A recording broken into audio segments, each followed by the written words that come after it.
The Jarl's son collapsed against the cold stone wall of the bathhouse, his breath coming in ragged gasps as steam rose around his bare shoulders.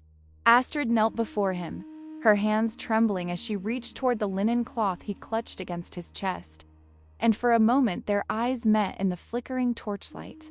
She was new to the longhouse, purchased just 3 days prior from a trader who had raided the southern coasts, and she had learned quickly to keep her gaze downcast and her questions unspoken. But now, alone with him in the dim warmth of the bathing chamber, she saw something in his expression that made her fingers still. Not desire, as she had braced herself to face, but something far more troubling. Raw, animal fear.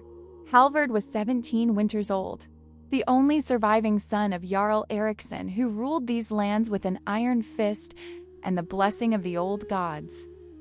The young man should have been in his prime, training with blade and shield in preparation to one day claim his father's seat.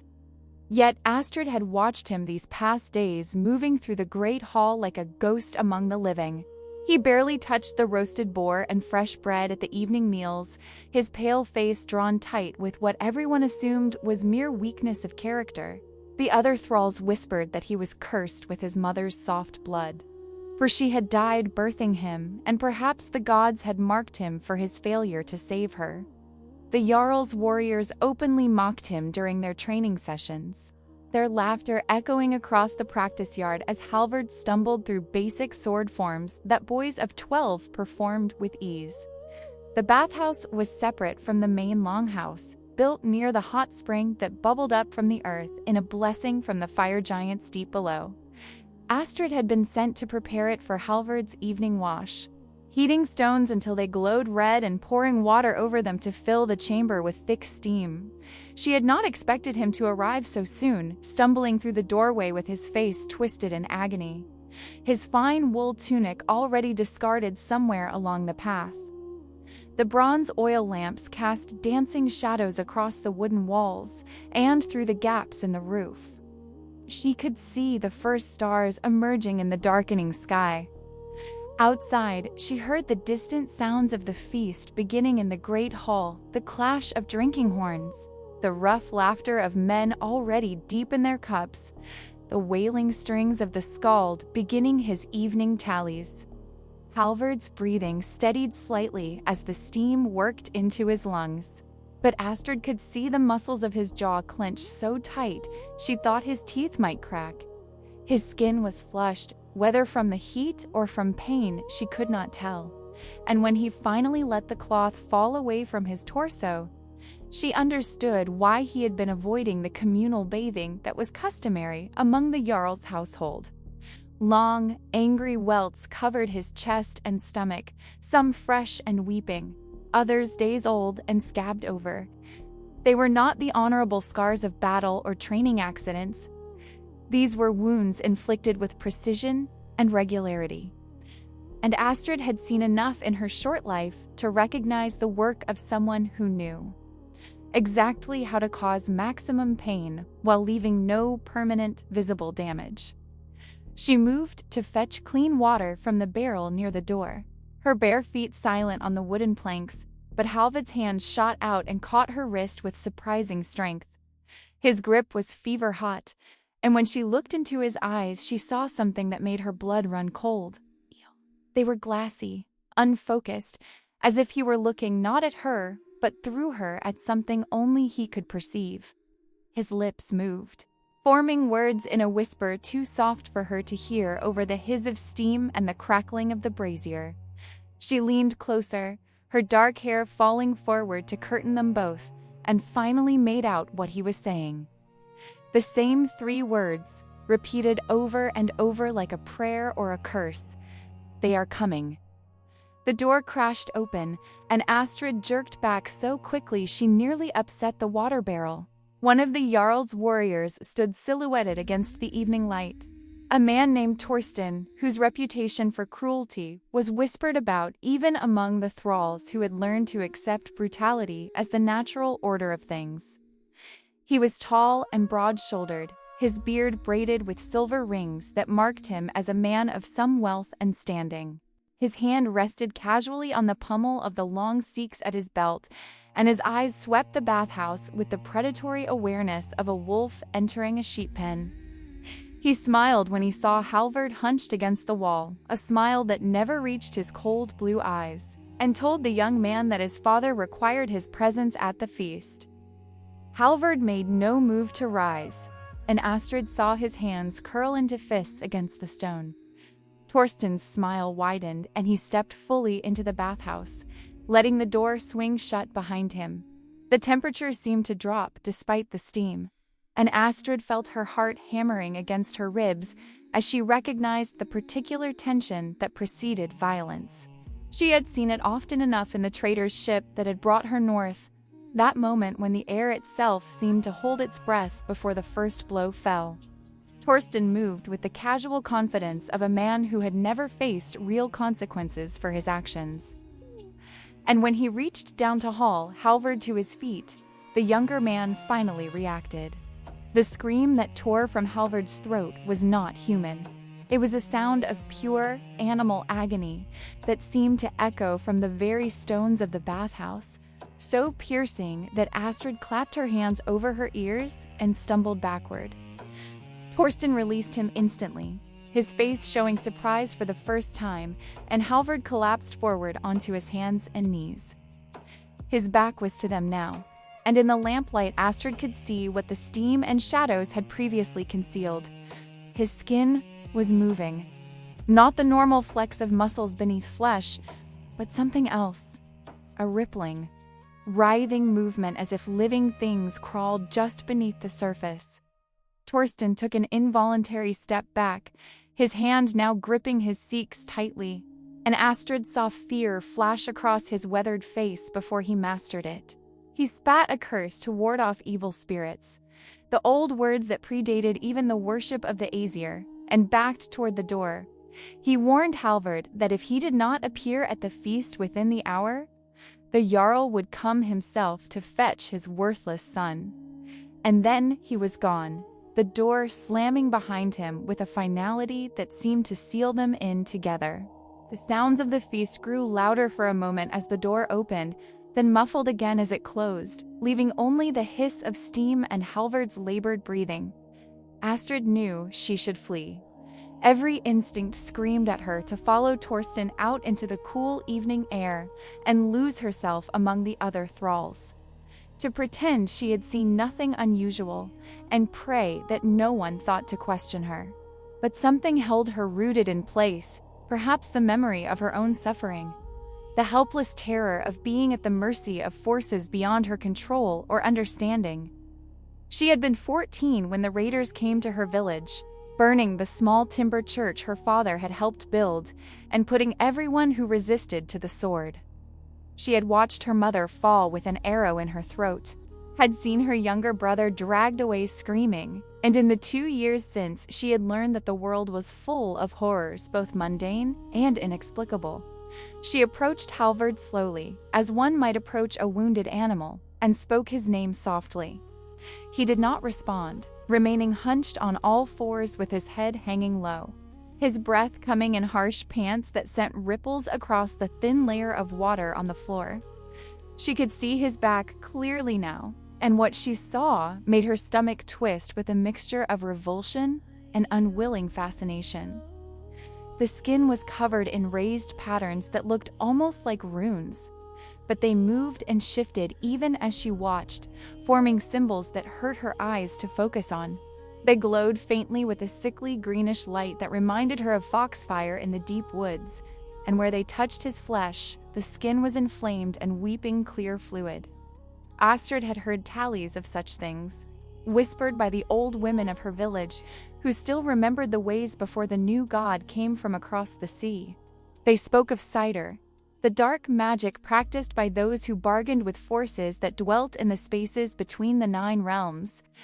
They warned of curses that could be laid upon a person at birth or through ritual, marks that would grow and spread until they consumed the victim entirely. She had dismissed such stories as superstition meant to frighten children, But now, kneeling in the steam-filled bathhouse with Halvard shaking before her, she wondered if perhaps the old women had been speaking truth all along. She reached out despite her fear, her fingers hovering just above the writhing patterns on his back, and she could feel heat radiating from them like banked coals. Halvard flinched at her nearness, but did not pull away. And she heard him whisper in a voice raw with pain and something darker resignation, perhaps, or the bitter acceptance of the damned.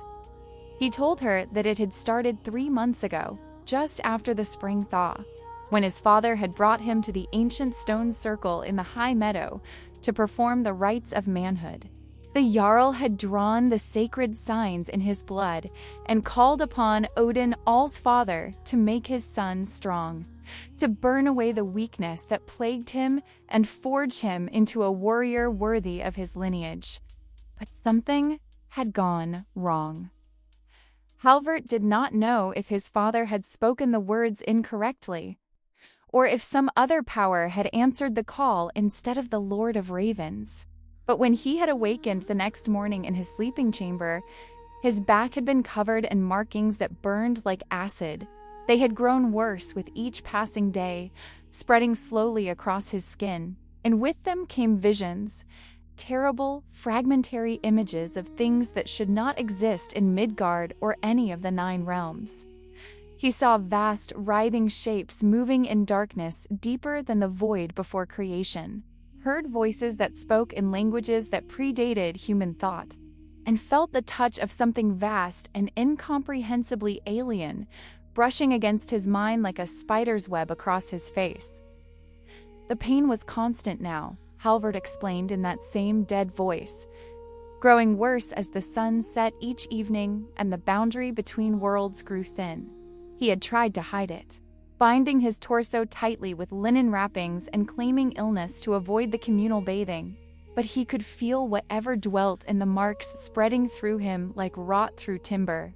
Soon it would reach his heart or his mind, and then he would be gone entirely, replaced by something that wore his face but served purposes beyond human comprehension.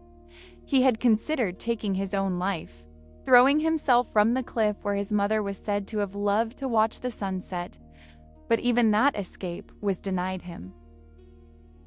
Each time he drew a blade with that intent, his hand would freeze, the marks burning so intensely he would black out from the pain.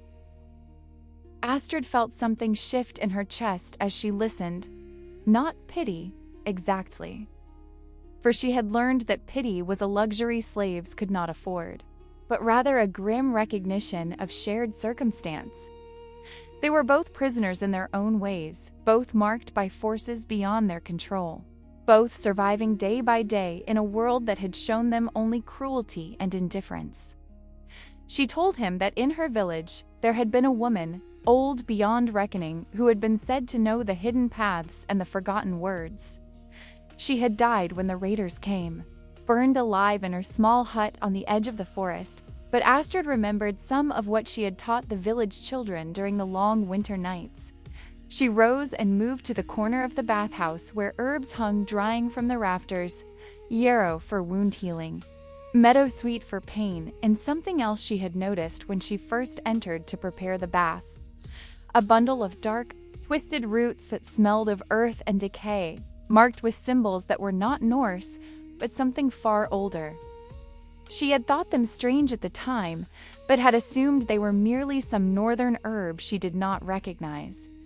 Now, as she held them in the lamplight and saw the way the shadows seemed to gather around them, she understood they had been placed here deliberately, perhaps by someone who knew what Halvard carried on his back. The feast sounds grew louder for a moment as someone opened a door somewhere in the distance, carrying with them the smell of roasted meat and spilled mead, and Astrid heard the skald's voice rise in the beginning of a familiar saga. It was the tale of Sigurd the Dragon Slayer, she realized. And the irony was not lost on her. They sang of heroes who faced monsters with courage, while here, in the shadows beyond the firelight, a different kind of battle was being fought with no glory and no witnesses. She began to grind the roots between two stones, adding water from the hot spring until she had a thick, black paste that steamed in the cool evening air. Halvard watched her with eyes that had regained some measure of focus and asked what she intended to do. She told him honestly that she did not know, that she was acting on half-remembered instructions and pure desperation, but that doing nothing seemed worse than trying and failing. He nodded slowly, the movement sending fresh waves of pain across his face, and turned to present his back to her fully. The marks had spread even in the short time they had been speaking, creeping up toward his shoulders and down toward his lower back in branching patterns that reminded her of lightning or the bare branches of winter trees. She spread the paste across the marks with shaking hands, and the reaction was immediate and violent. The substance hissed and bubbled where it touched the cursed flesh, releasing a smell like burning copper and rotten eggs that made her gag. Halvard's scream echoed through the bathhouse again, but this time there was something different in it, not just pain, but fury, as if whatever dwelt in the marks was reacting to a threat. The greenish light flared brighter, and Astrid saw the patterns writhe more frantically, trying to escape the burning paste but finding nowhere to go. She forced herself to continue, covering every visible mark despite Halvard's convulsions, and the way his fingers clawed at the wooden floor hard enough to leave gouges in the ancient timbers. When it was done, when every cursed symbol was covered in the black paste, an unnatural silence fell over the bathhouse. Even the sounds from the feast seemed muffled and distant, as if they existed in a different world entirely. Halvard had gone completely still, his breathing so shallow she feared for a moment that she had killed him, but then she saw his chest rise and fall in a more regular rhythm. The marks had stopped moving. The greenish light had faded to almost nothing. But Astrid knew with cold certainty that this was not a cure, merely a temporary reprieve. And in that moment of stillness, she heard it. A sound from outside the bathhouse that made her blood freeze in her veins. Footsteps, heavy and deliberate, approaching through the darkness. Not the casual stride of someone heading to the feast, but the purposeful tread of someone coming to this specific place for a specific reason. She moved to the door and pressed her eye to a gap between the planks, and what she saw in the starlight made her understand that the true horror was only beginning. 3 figures in dark robes were crossing the yard toward the bathhouse, moving with the synchronized precision of those who had walked this path many times before. And in their hands, they carried implements that gleamed with an oily, wrong light that hurt to look upon directly. The robed figures stopped just beyond the bathhouse door, and Astrid heard them speaking in low voices that seemed to bypass her ears and resonate directly in her skull. The language was not Norse, nor any tongue she had encountered in her travels with the raiders, but something that predated human speech entirely. Consonants that clicked like insect mandibles. Vowels that rose and fell like the tide pulling at the shore. She pressed herself against the wall beside the door, her heart hammering so hard she was certain they would hear it. While behind her, Halvard remained motionless on the floor, the black paste drying and cracking across his back.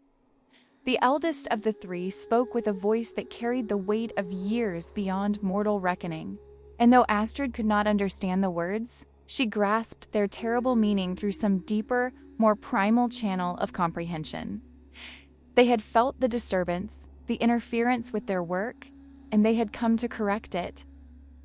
The ritual that had marked Halvard was not an accident or a failed prayer to Odin, as the young man believed. It had been deliberate, carefully orchestrated over months of preparation, and the Jarl himself had been merely an unwitting instrument in a design that stretched far beyond his understanding or ambition. Astrid's mind raced through her limited options, each one ending in blood and pain.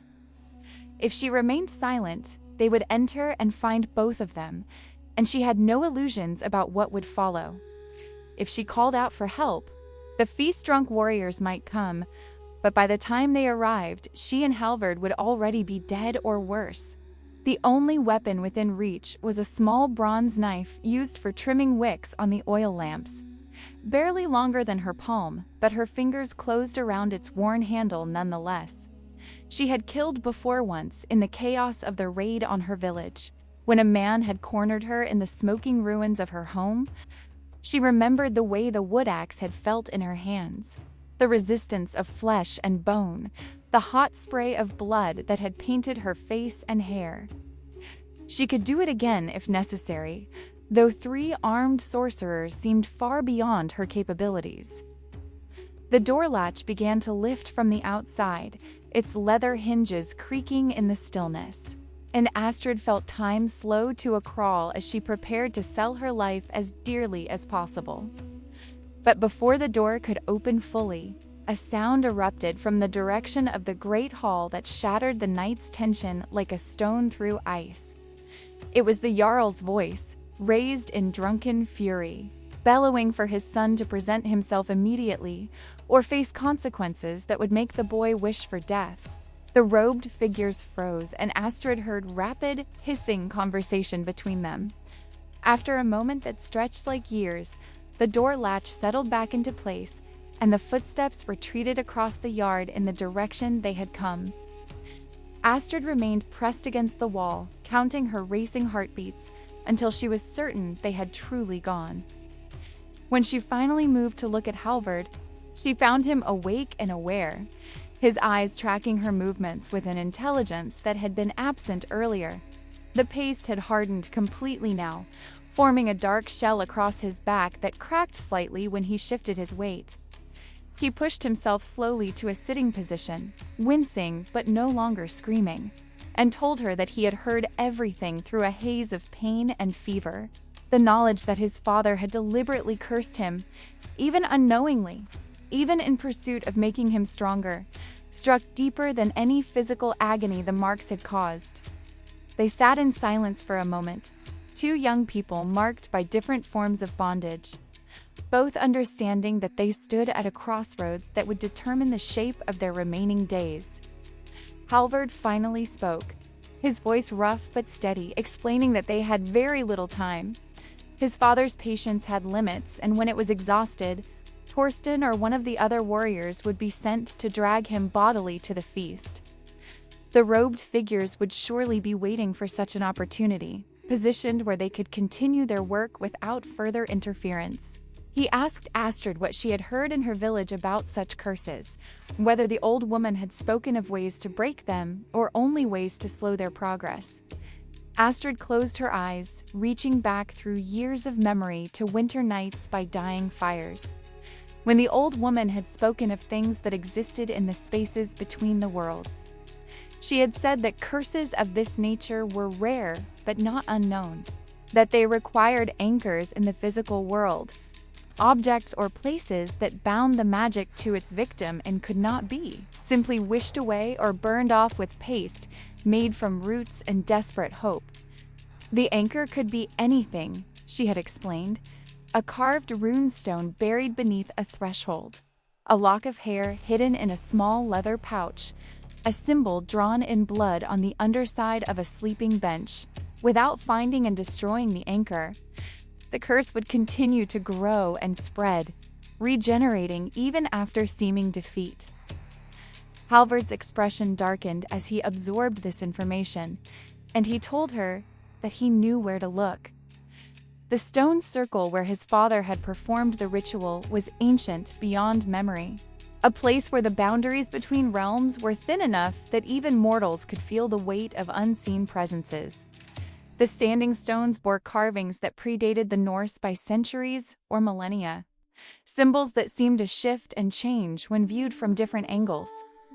His father had made him stand in the center of the circle, naked beneath the spring stars, while he had drawn elaborate patterns in the dirt and spoken words from a crumbling vellum manuscript that smelled of decay and madness.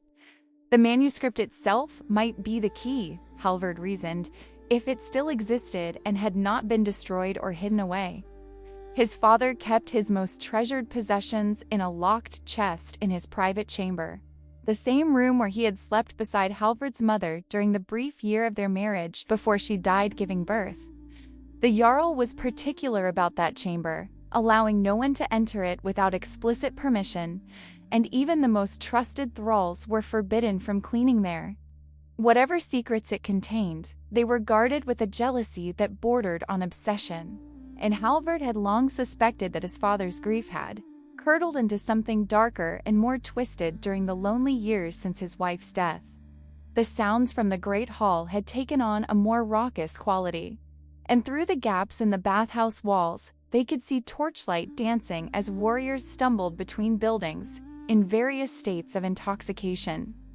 The feast would continue for hours yet, perhaps until dawn if the mead held out, and that represented both opportunity and danger. The Jarl's chamber would be unguarded, but any thrall or warrior caught wandering where they should not be would face immediate and brutal punishment. Astrid had been at the Longhouse for barely 3 days and did not yet know all its passages and hidden corners. But Halvard had spent his entire life within these walls and knew every shadow and secret way. He struggled to his feet, using the wall for support, and began to carefully don his tunic over the hardened paste on his back. The fabric stuck and pulled in places, but he gritted his teeth and forced it on, then added a heavy wool cloak that would hide the unusual bulk. Astrid retrieved a bucket of clean water and splashed her face and hands, washing away the residue of the paste and trying to slow her racing heart. She had been a slave for 2 years, had learned to become invisible and unremarkable, but now she was about to commit an act that would certainly result in death if discovered. Yet the alternative was to do nothing and watch Halvard be consumed by whatever dwelt in those marks, and she found that she could not accept that outcome without at least attempting resistance. They emerged from the bathhouse into a night lit by countless stars and a sliver of moon that cast everything in shades of silver and black. The great hall blazed with light and sound, its doors thrown wide as warriors came and went in search of fresh air or empty corners to relieve themselves.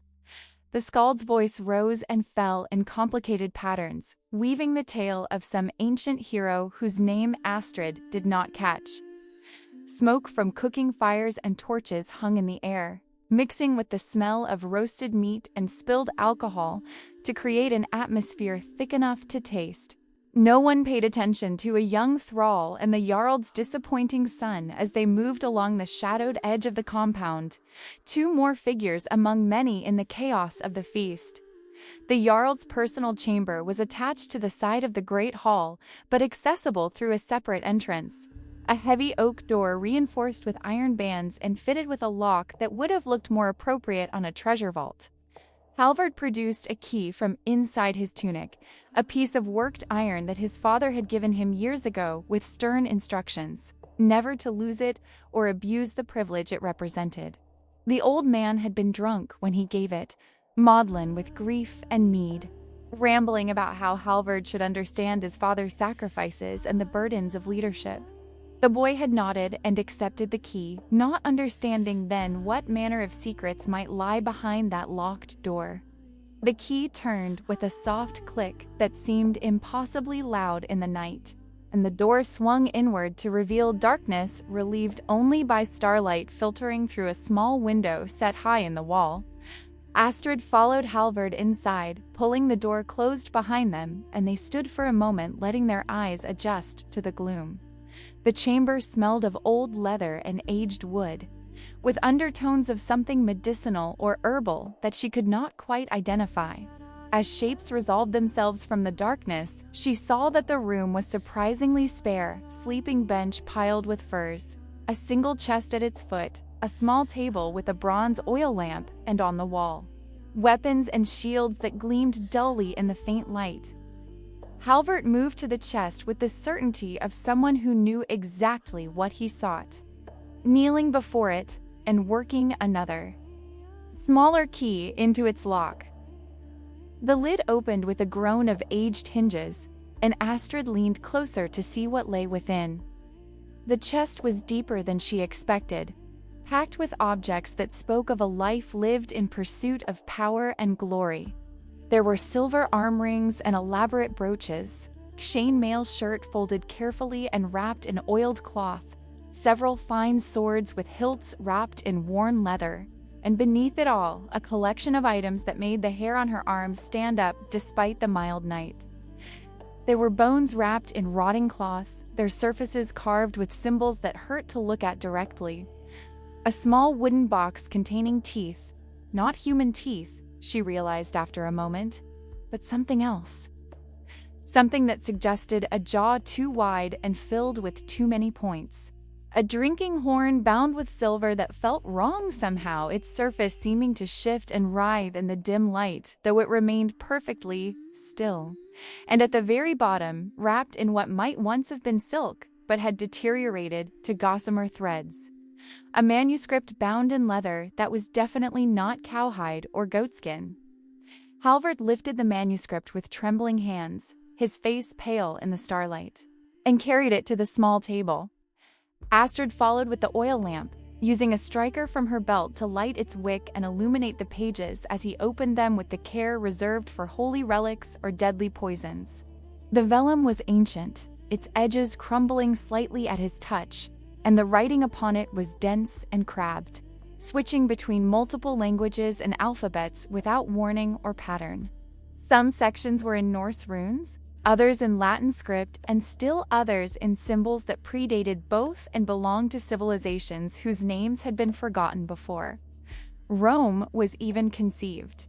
As Halvard slowly turned the pages, searching for whatever his father had read during the ritual, Astrid felt a growing sense of wrongness emanating from the manuscript like heat from a fire. This was not merely an old book containing forgotten lore, it was something that should not exist in the world of mortal men.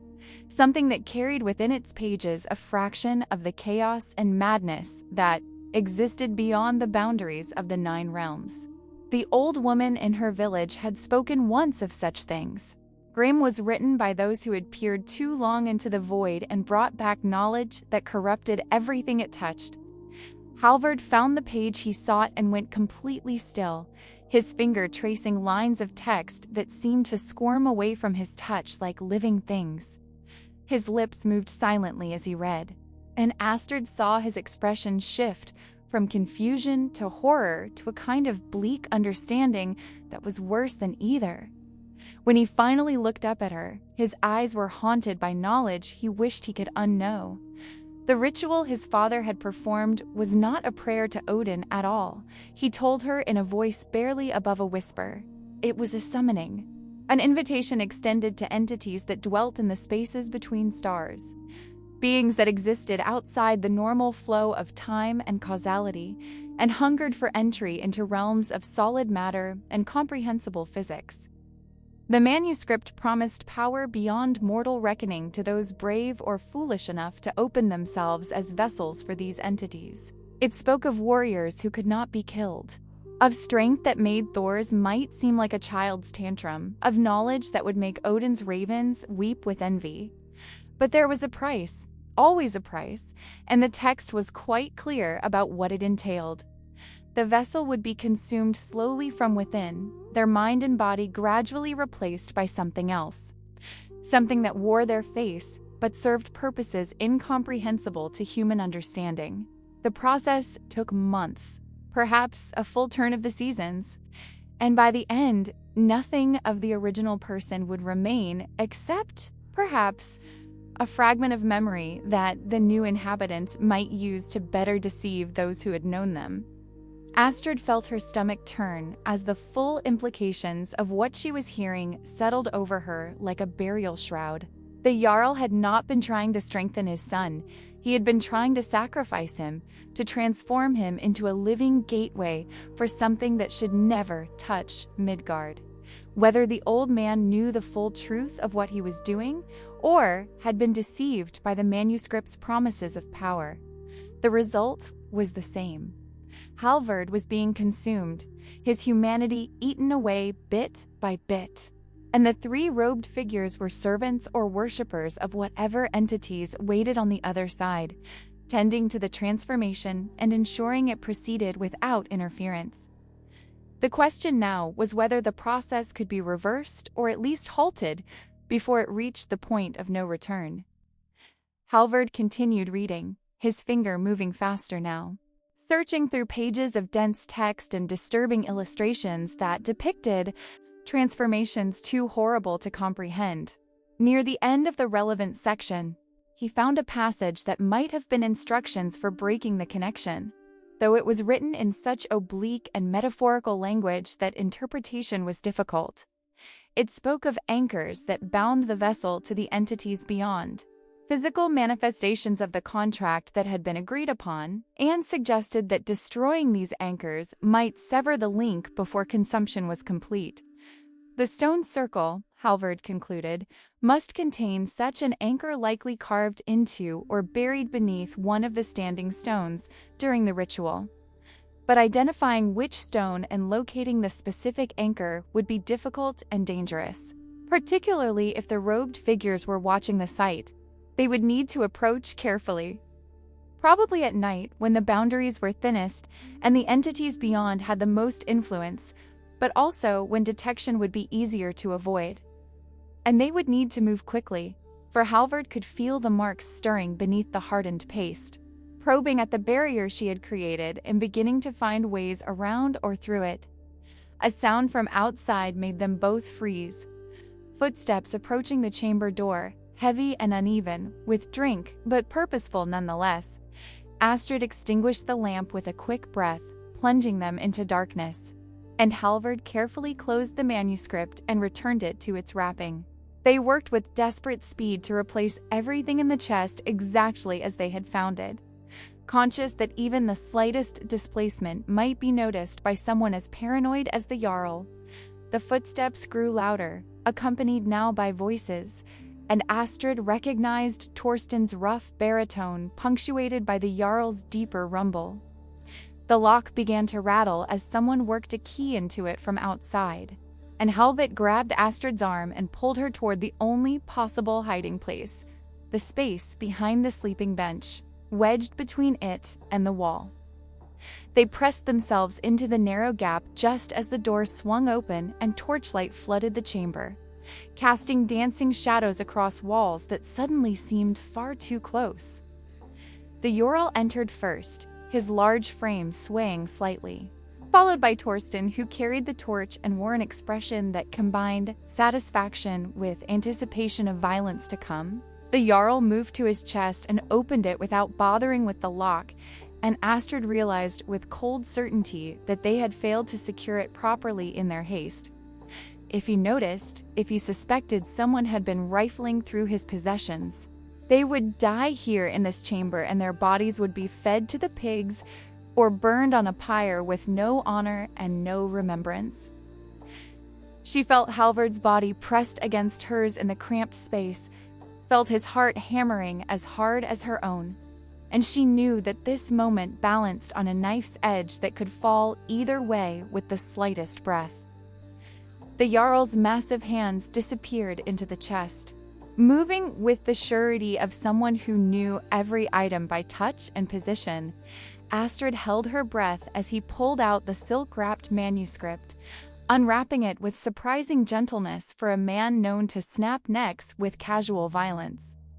The torchlight caught the ancient pages as he opened them, and from her hiding place she could see Torsten's face twisted in an expression that mixed reverence with barely concealed hunger. The warrior stepped closer, his earlier swagger replaced by the careful posture of an acolyte before a sacred text. And Astrid understood with sudden clarity that he was no mere warrior serving his Jarl. He was one of them. One of the robed figures, or at least a believer in their cause. The Jarl spoke in a voice roughened by years of bellowing commands across shield walls and drinking horns, asking Torsten if the boy had shown any signs of completion. The transformation should be progressing according to the schedule outlined in the manuscript, he said. And yet his son remained weak and useless, perhaps even weaker than before the ritual. Torsten replied carefully, choosing his words with precision. That there had been complications. Someone had interfered with the marks, applied some substance that had temporarily halted their growth. And the elder brothers were concerned that the vessel might be damaged beyond repair. The Jarl slammed his fist against the table hard enough to make the oil lamp jump, his face darkening with rage that made him look more beast than man. He had paid for this knowledge with things more valuable than gold or silver, he snarled, had given up pieces of his soul and the last remnants of his honor to secure his bloodline's future. The manuscript had promised him a son who would be legendary, who would lead armies that could not be defeated and build an empire that would last until Ragnarok itself. If the transformation failed because some meddling fool had applied herbs in prayers, then everyone responsible would learn what it meant to earn his true fury. Torsten suggested, his voice carefully neutral, that perhaps the thrall girl was responsible. She had been seen entering the bathhouse shortly before the interference occurred. And she came from the south, where different magics were practiced and different gods were worshipped. It would be simple enough to question her, to apply pressures that would extract truth from even the most stubborn tongue. The Jarl considered this, his anger cooling to something more calculated and dangerous, then nodded slowly. They would bring her to the stone circle tomorrow at sunset, he decided, along with his worthless son, and if she had indeed interfered with the great work, then her blood would help complete what had been disrupted. Behind the sleeping bench, Halvard's hand found Astrid's in the darkness and squeezed once. A warning, a promise, or perhaps simply an acknowledgement of shared doom. The paste on his back had begun to crack and crumble, she realized, feeling small pieces of it dropping onto her as his body shifted. The marks would be visible soon, and with them, the evidence of her interference would be plain for anyone to see. They were trapped in this chamber with two men who had already demonstrated their willingness to sacrifice human lives for inhuman purposes, and the window was too small and too high to offer any realistic escape route. The Jarl closed the manuscript and returned it to its wrappings, then pulled something else from deeper in the chest, a small wooden box bound with copper wire and sealed with wax that bore impressions of symbols that made Astrid's eyes water when she tried to focus on them. He told Torsten to take this to the brothers and inform them that tomorrow's ritual would proceed as planned. With or without the vessel's cooperation, if the boy had to be restrained and the marks carved deeper with blessed blades, then so be it.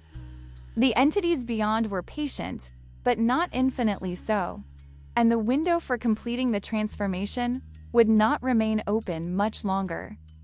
Torsten accepted the box with both hands, holding it away from his body as if it contained something that might burn or corrode, and assured his Jarl that the brothers would be pleased. They had been concerned about the delay, worried that the vessel might resist too strongly as the final stages approached. But with this additional offering, they could force the completion regardless of the boy's will. He asked if the Jarl wanted him to fetch Halvard immediately, to bring him here so his father could ensure he understood the consequences of continued weakness. The Jarl shook his head, his moment of rage having passed into something resembling melancholy or perhaps regret. He said his son had disappointed him in countless ways since the day he drew first breath and failed to save his mother. But tomorrow would be the last day any of it mattered. After tomorrow, the thing wearing Halvard's face would be everything he had hoped for and more. And if some fragment of his actual son remained aware inside that transformed shell, well, perhaps that was fitting punishment for a lifetime of inadequacy. He waved Torsten away, telling him to leave and close the door behind him. And the warrior departed with the box clutched carefully in his scarred hands. The Jarl stood alone in the chamber then, swaying slightly with drink and exhaustion. And Astrid saw something cross his weathered face that might have been grief or guilt or simply weariness with the weight of choices made and roads traveled beyond the point of return. He moved to the sleeping bench and sat heavily upon it, his massive frame making the wood creak in protest. And for one terrible moment, she thought he meant to lie down and sleep there with them trapped mere feet away. But instead, he simply sat, staring at nothing visible. One hand resting on the bench's frame mere inches from where Halvard's shoulder pressed against the wall. The old man spoke then, so quietly that Astrid almost missed it, addressing words to the empty air, or perhaps to the ghost of the wife who had died in this very room 17 winters past. He told her that he had tried to be strong, to be the leader their people needed, but that everything he touched seemed to wither and die. The manuscript had promised him a way to fix what he had broken, to forge from his failed son something that would justify all the blood and pain and compromise. He asked if she could forgive him, knowing that she would never answer, and in that moment, Astrid saw him not as a Jarl or a monster, but simply as a broken man who had made terrible choices and was being consumed by them as surely as Halvard was being consumed by the marks. But the moment passed, and the Jarl pushed himself to his feet with a grunt of effort. He moved to the chest one final time, checking its contents with hands that trembled slightly, then locked it and pocketed the key. He extinguished his torch in the water barrel by the door, plunging the chamber into darkness lit only by starlight, and left without looking back. They heard the lock click into place from outside, sealing them in, and for several long heartbeats neither Astrid nor Halvard dared to move or even breathe too loudly. When they finally emerged from behind the sleeping bench, their bodies cramped and aching from the prolonged stillness. Halvard's face in the faint starlight was a mask of pain that went far deeper than anything physical. He had heard his father casually discuss sacrificing him, had learned that his entire life had been viewed as a disappointment worthy of replacement, and the knowledge of how little he had ever mattered to the man whose approval he had desperately sought carved something away from his soul that could never be restored. Astrid touched his arm gently, offering what small comfort physical contact could provide, and felt him trembling with emotions too complex and terrible to name. They needed to leave this chamber before dawn brought servants and thralls who would discover them. But the door was locked from outside and they had no way to open it without the key. Halvard examined the small window, calculating angles and distances, and decided it might just be possible for Astrid's smaller frame to squeeze through if they could find something to boost her high enough. The sleeping bench was too heavy to move quietly, but the small table might serve if they were careful not to. Let it scrape across the floor and alert anyone who might be passing outside. They maneuvered the table beneath the window with agonizing slowness, conscious that every sound might betray them, and Astrid climbed onto its surface with Halvard steadying her legs.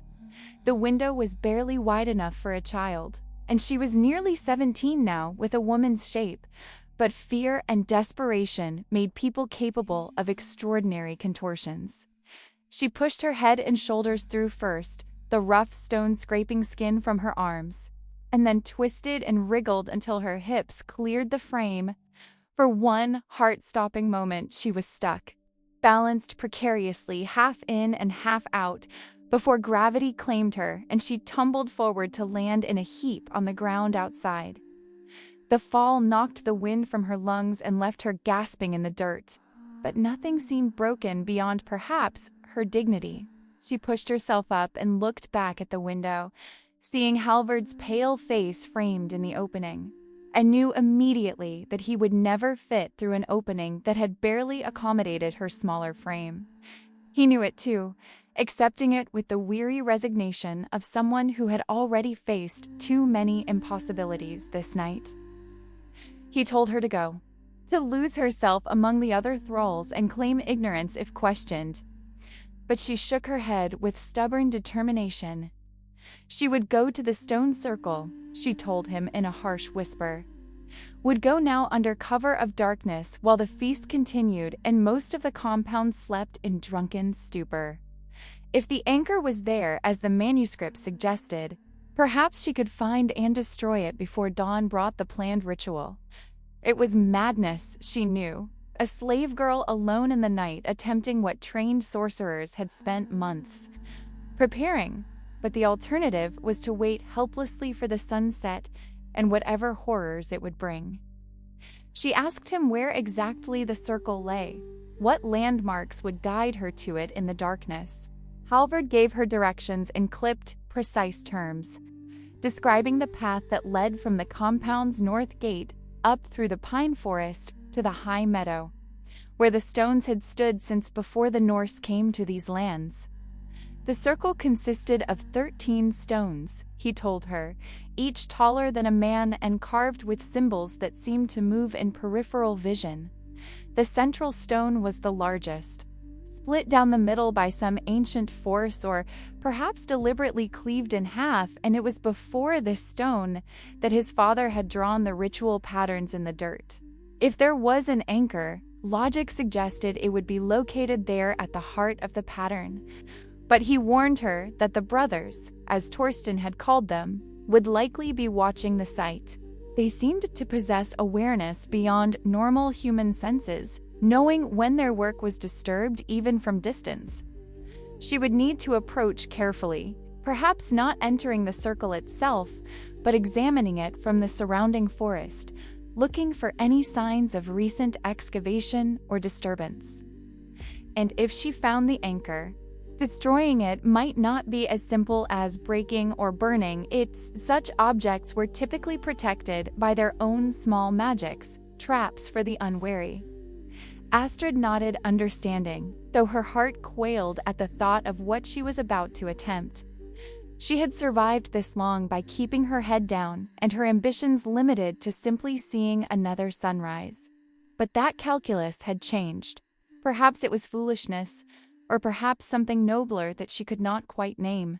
But she found herself unwilling to stand by and watch Halvard be consumed when she might, however unlikely, be able to prevent it.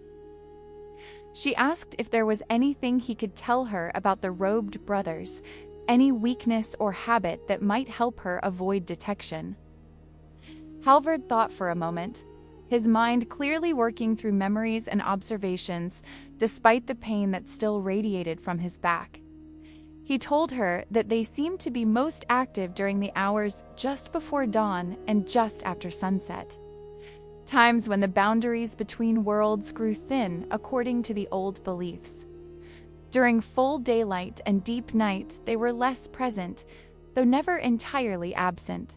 They moved in threes when they moved at all, as if they were pieces of a single entity rather than 3 individuals. And they communicated in that strange, clicking language that seemed to carry more meaning than mere words. One other thing he had noticed during his increasingly feverish observations, they avoided iron, not with the dramatic recoil of creatures truly harmed by it, but with a subtle aversion, always choosing paths that took them around iron implements or fences rather than over or through them. It was a small thing, perhaps meaningless, but his mother had believed in the old traditions that said worked iron had power against spirits and unnatural things. If Astrid could find and carry iron with her, it might offer some small protection, or at least alert her if they drew near. Astrid thanked him and turned to go, but his voice stopped her one final time. He told her that if she did not return by dawn, if something went wrong at the circle, or if she decided that her own survival was more important than his, he would understand and bear no resentment. She had already done more for him than anyone else in his entire life. And whatever came next, she had earned the right to choose her own path. She looked back at his face in the window frame, seeing in his expression a strange mixture of gratitude and resignation that made him look years older than his 17 winters. She told him to find a way out of the chamber before sunrise, to break the lock if necessary, and face whatever punishment his father might devise, because she fully intended to return and she refused to do so only to find him still trapped like a bird in a cage. Then she was moving, slipping through the shadows between buildings, heading north toward the gate and the dark forest beyond. Behind her, the feast sounds had quieted to the rumble of drunken conversation and occasional bursts of laughter. And above her, the stars wheeled slowly across the sky, counting down the hours until dawn and whatever it might bring. The forest at night was a different world entirely from the sun-dappled paths Astrid had occasionally seen during her brief time at the compound. The ancient pines towered overhead like the columns of some vast natural hall, their branches filtering the starlight into fragments that barely touched the needle-carpeted ground. Every sound seemed amplified in the darkness, the crack of a twig beneath her feet, the whisper of wind through branches, the distant call of some night bird whose species she did not know. She moved as quietly as she could, which was not particularly quiet given her lack of experience in woodcraft, and trusted that any watchers would assume her just another animal moving through the undergrowth. She had managed to acquire a piece of iron before leaving the compound, a long nail pried from one of the storage sheds, while the guard assigned to watch the north gate snored in drunken oblivion.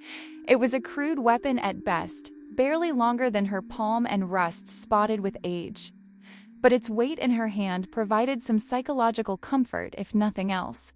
She gripped it tightly as she climbed the path Halvard had described, feeling her way forward more by instinct than sight, aware that a single misstep could send her tumbling down the slope into darkness and injury.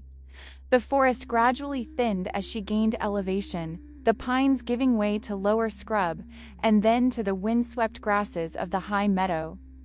She emerged from the tree line and stopped, momentarily stunned by the sight before her. The stone circle stood silhouetted against the starfield like broken teeth in the jaw of some ancient giant.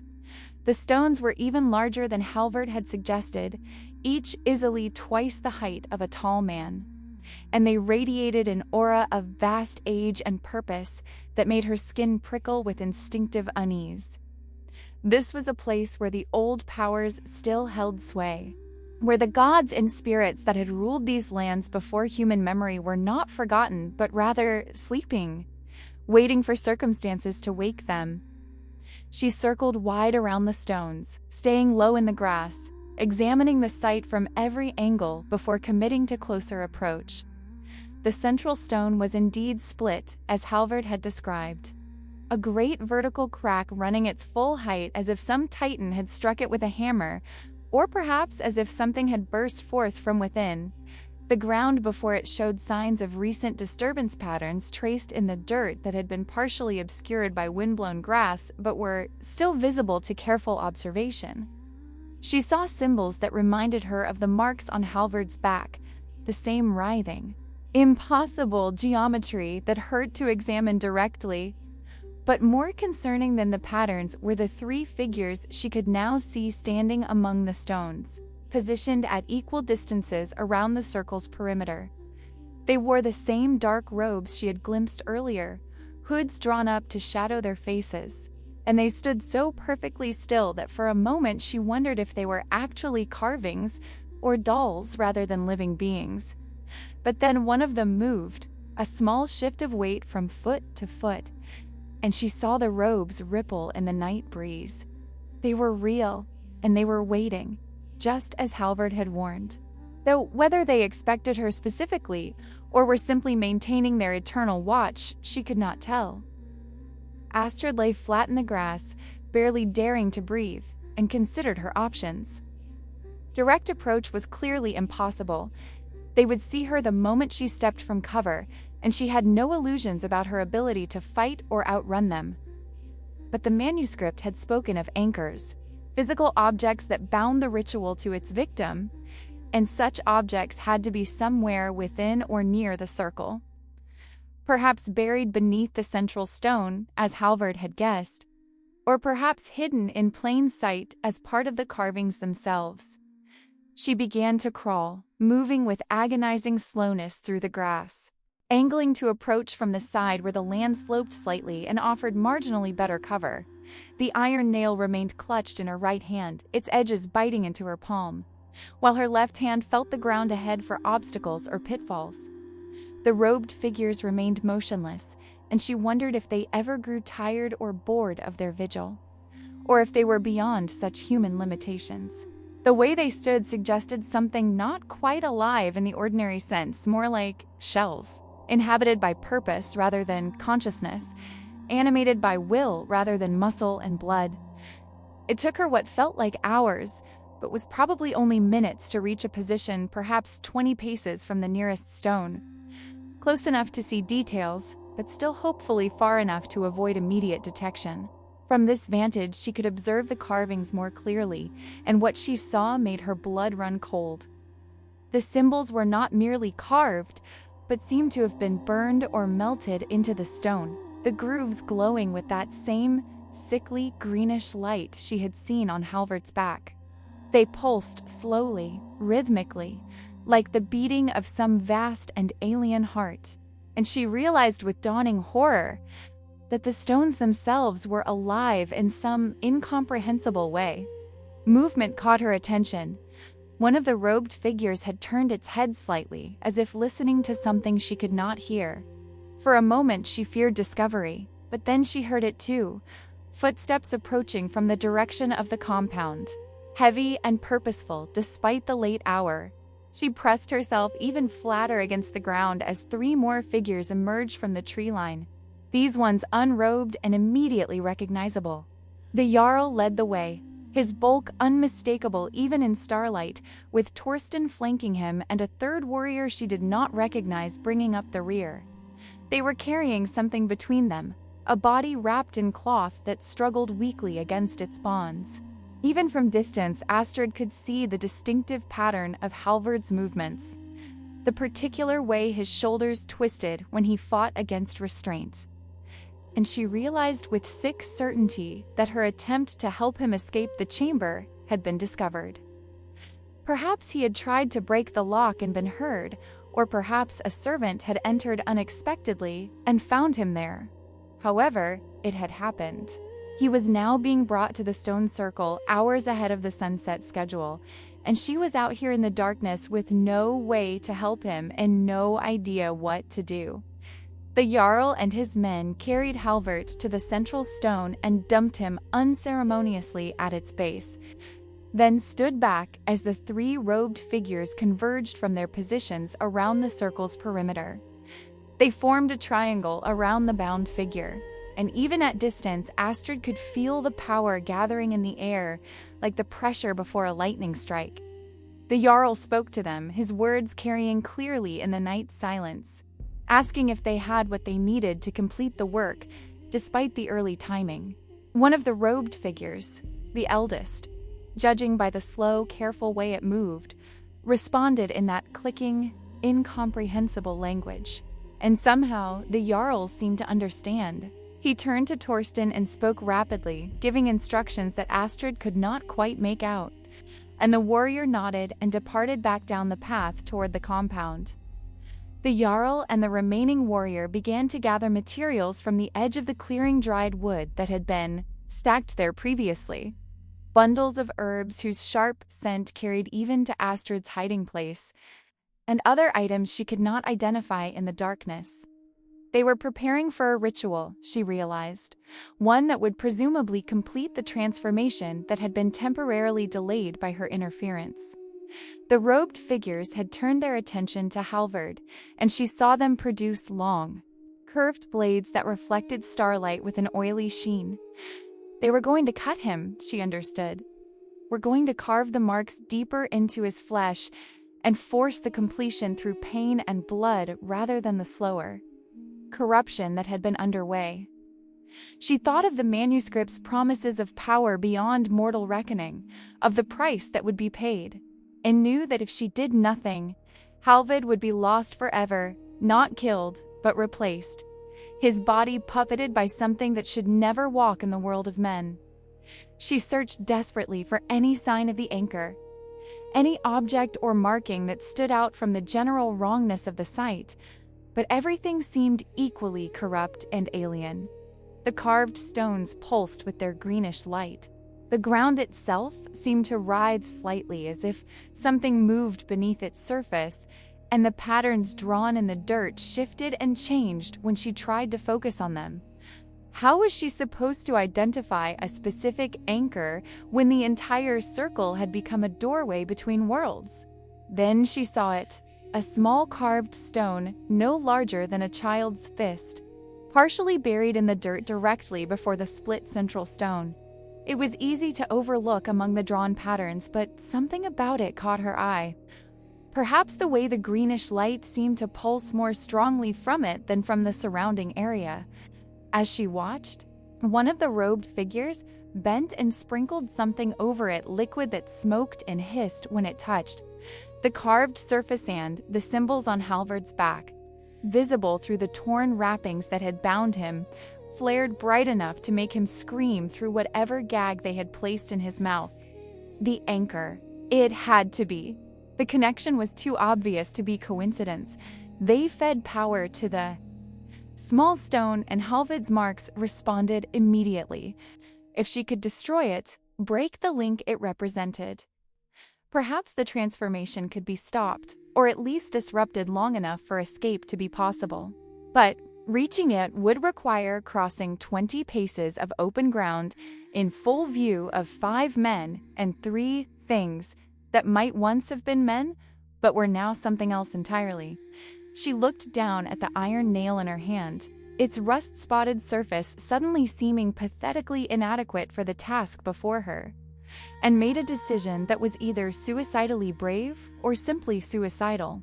She would not watch another person be consumed by forces beyond their control, would not hide in the grass like a frightened rabbit, while Halvard's humanity was carved away piece by bloody piece.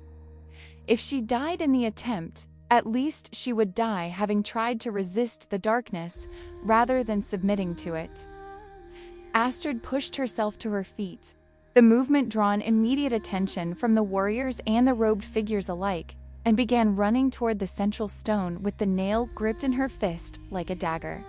She heard shouts of surprise and alarm, saw the Jarl moving to intercept her with surprising speed for a man of his size, but she was already committed to her desperate gamble. The robed figures raised their oily blades, and she saw starlight glint off edges that should not exist in normal space. Weapons forged for purposes that transcended merely cutting flesh. She threw herself forward in a sliding dive that her village priest would have called foolish and her dead mother might have called brave, reaching desperately for the carved anchor stone. Her fingers closed around it just as the Jarl's massive hand caught her ankle, jerking her backward with force that sent bright pain shooting up her leg. She held tight to the stone with one hand while driving the iron nail down with the other, slamming its rust-spotted length into the carved surface with all the strength fear and desperation could provide. The stone cracked, not dramatically, not with thunder or lightning or any of the effects the sagas would have described, but with a simple, sharp sound like a bone breaking.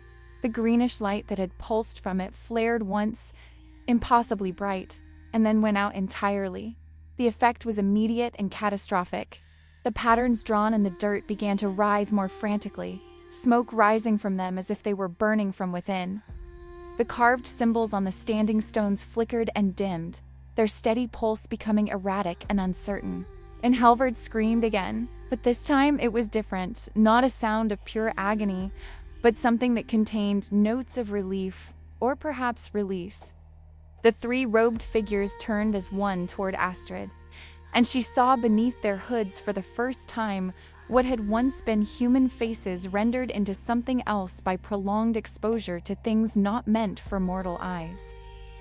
Their skin was gray and waxy, stretched too tight over bones that were not quite the right shape, and where their eyes should have been, there were instead pools of absolute darkness that swallowed light rather than reflecting it.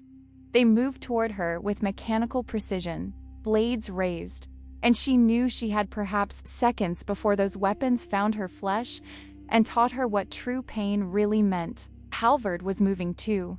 The bonds that had held him fell away, suddenly loose as whatever magic had reinforced them failed along with the anchor's destruction, and he surged to his feet with strength that should not have existed in his pain-racked body. His back was a mass of blood and torn flesh where the paste had been ripped away and the marks had been actively carved deeper. But the greenish light was fading from them, the writhing movements slowing and becoming sluggish. He threw himself at the nearest robed figure, bearing it to the ground through sheer desperation rather than skill, and his hands found its throat and began to squeeze. The robed figure made no sound as Halvard's fingers closed around its windpipe, but Astrid felt rather than heard a psychic scream that reverberated through the stone circle like the tolling of a vast bell. The other two figures turned away from her immediately, abandoning their pursuit to converge on Halvard with blades raised high. The Jarl released Astrid's ankle and reached for the seeks at his belt. His face twisted into an expression that combined fury and something approaching panic. Whatever control he had believed he possessed over the situation was rapidly disintegrating, and she could see him trying to process how a bound boy and a slave girl had managed to disrupt months of careful preparation.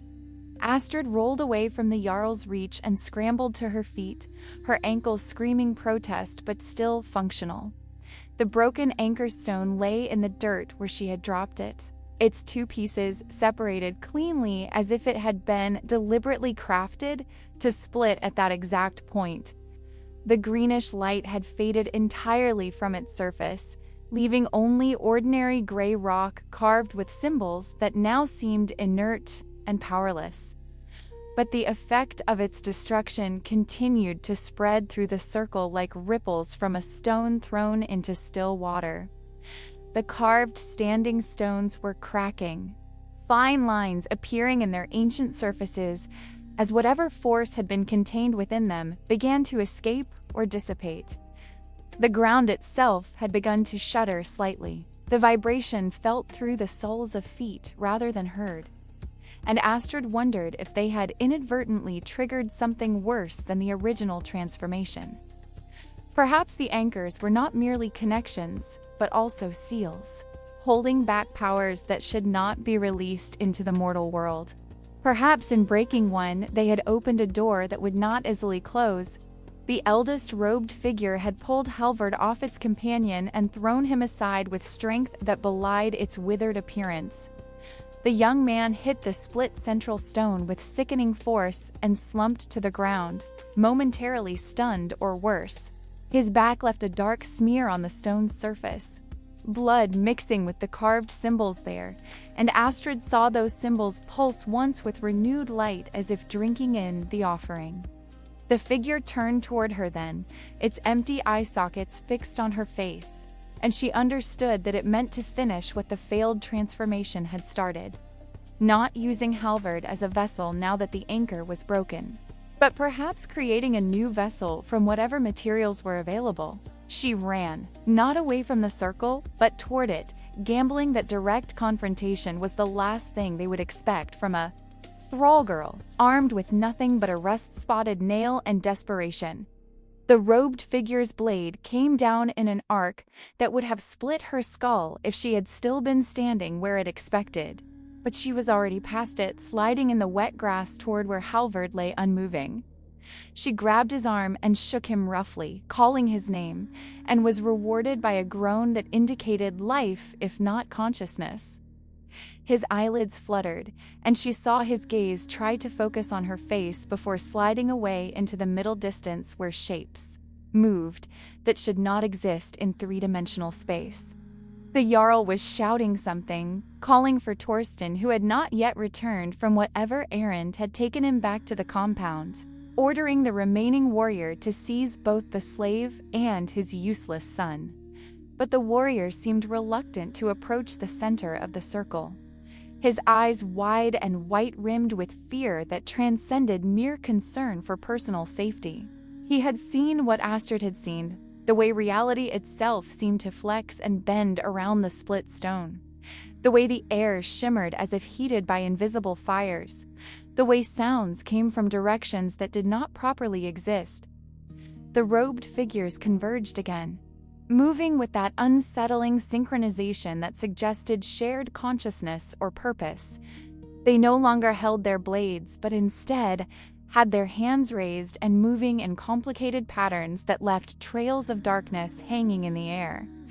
They were attempting something, Astrid realized, trying to salvage the ritual or perhaps reverse the anchor's destruction. The symbols carved into the standing stones began to pulse again, faintly at first, but growing stronger, and the ground's vibration increased until it became an actual tremor that made standing difficult.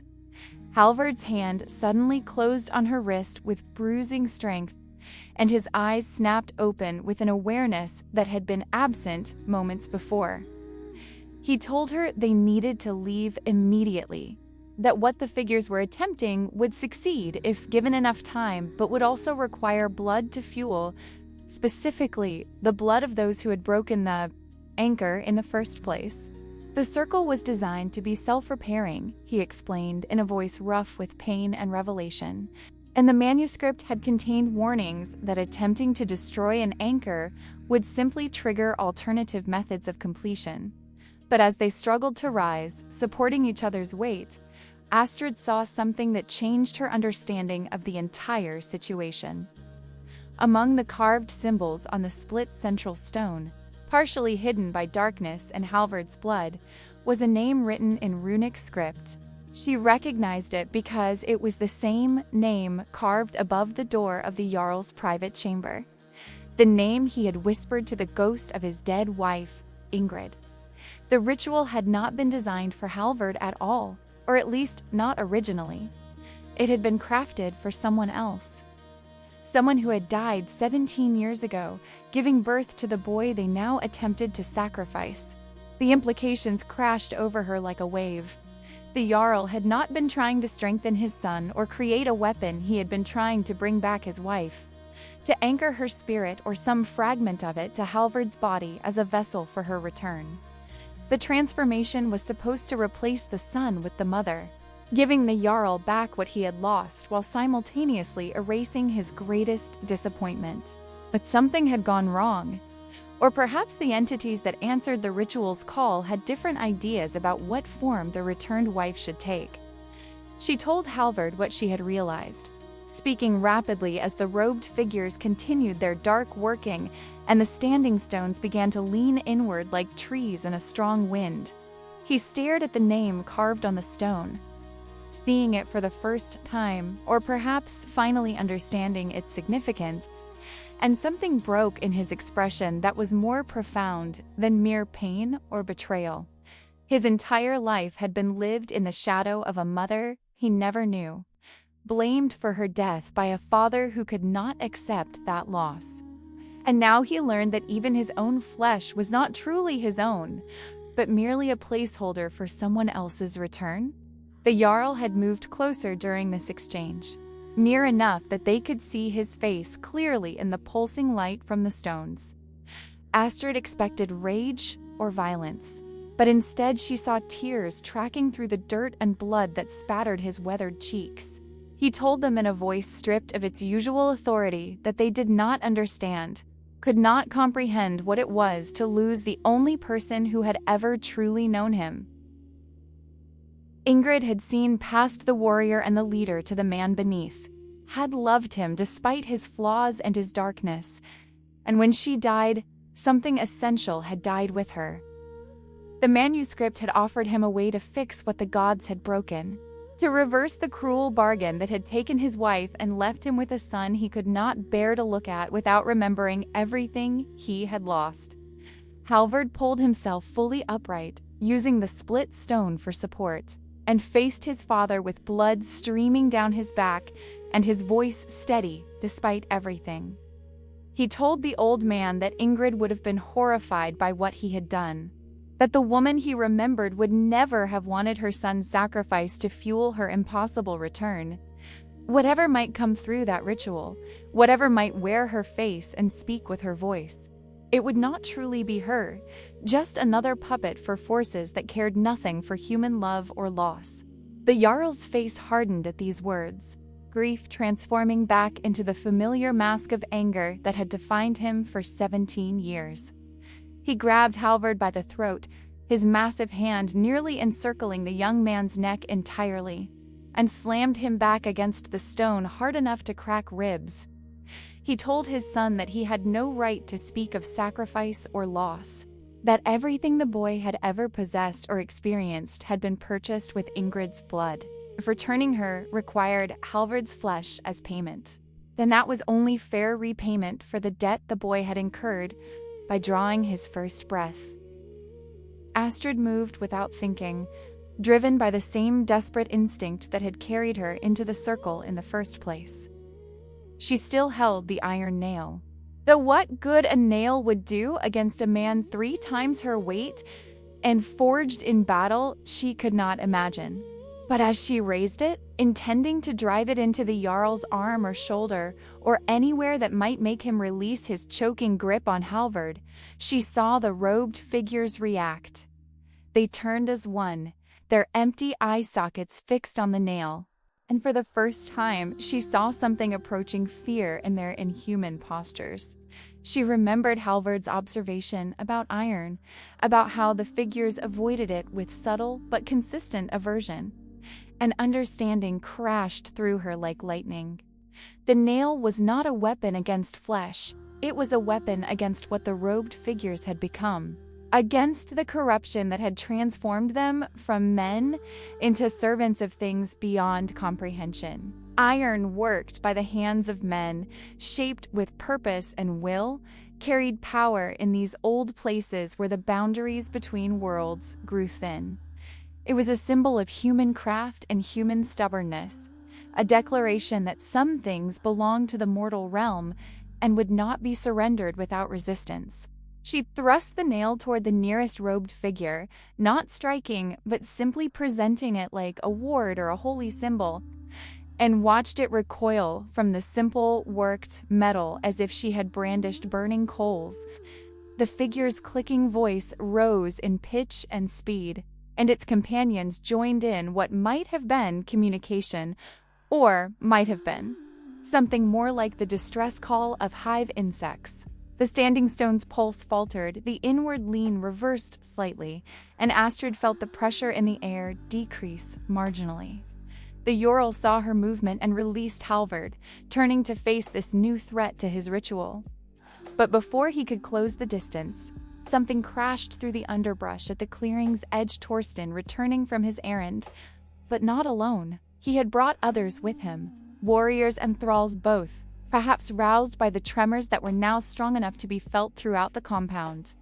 They emerged into the clearing and stopped dead, taking in the scene before them, their Jarl standing at the center of a cracked and failing stone circle, his son bleeding and gasping at his feet. A slave girl brandishing an iron nail at robed figures that should not exist in the waking world. One of the warriors, an older man whose gray-streaked beard and scarred face spoke of decades of service, stepped forward and addressed the Jarl in a voice that carried clearly despite the tremors and the clicking voices of the robed figures. He asked what in the name of all the gods was happening here. What ritual had been performed that made the earth itself shudder and the very stones cry out? Others joined in, demanding answers, and Astrid saw the Jarl's expression shift from rage to calculation as he realized his secret work was secret no longer.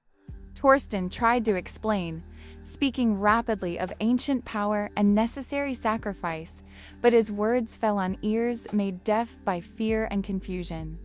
The warriors had fought against human enemies, had raided and killed and burned without hesitation. But this was something outside their comprehension, magic of a kind that predated their gods and their beliefs, power that corrupted rather than strengthened. Several made signs of warding, old gestures from before the Aesir came to Scandinavia, and Astrid saw the Jarl's support crumbling like the stones around them. The eldest robed figure made a sound then that was different from its previous clicking speech, a long, drawn-out wail that hurt to hear, that seemed to vibrate in bones and teeth rather than air. The other two took up the cry, and the standing stones began to crack in earnest, great vertical splits opening in their ancient surfaces. The ground beneath Astrid's feet lurched violently, nearly throwing her down, and she heard screams from the gathered warriors as fissures opened in the meadow floor. Whatever the figures had been attempting to repair or restore was failing catastrophically, and the circle itself was coming apart under stresses it had contained for untold centuries. Halvard grabbed her arm and pulled her away from the split central stone, shouting something she could not hear over the cacophony of breaking stone and wailing voices. The Jarl made one last desperate lunge toward them, perhaps trying to drag his son back to complete the ritual, or perhaps simply acting on instinct without thought.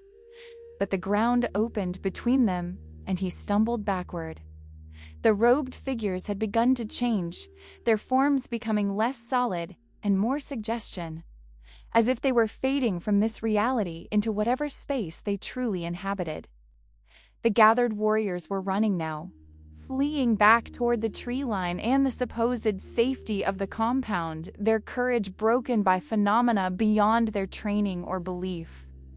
Torsten stood frozen, torn between duty and self-preservation, until a chunk of stone the size of a man's head fell from the nearest standing stone and nearly crushed him. That decided the matter. He turned and ran, abandoning his Jarl to the consequences of choices made and bargains struck with powers that offered much but delivered only corruption and loss. Astrid and Halvard stumbled toward the tree line, supporting each other's weight as the stone circle tore itself apart behind them.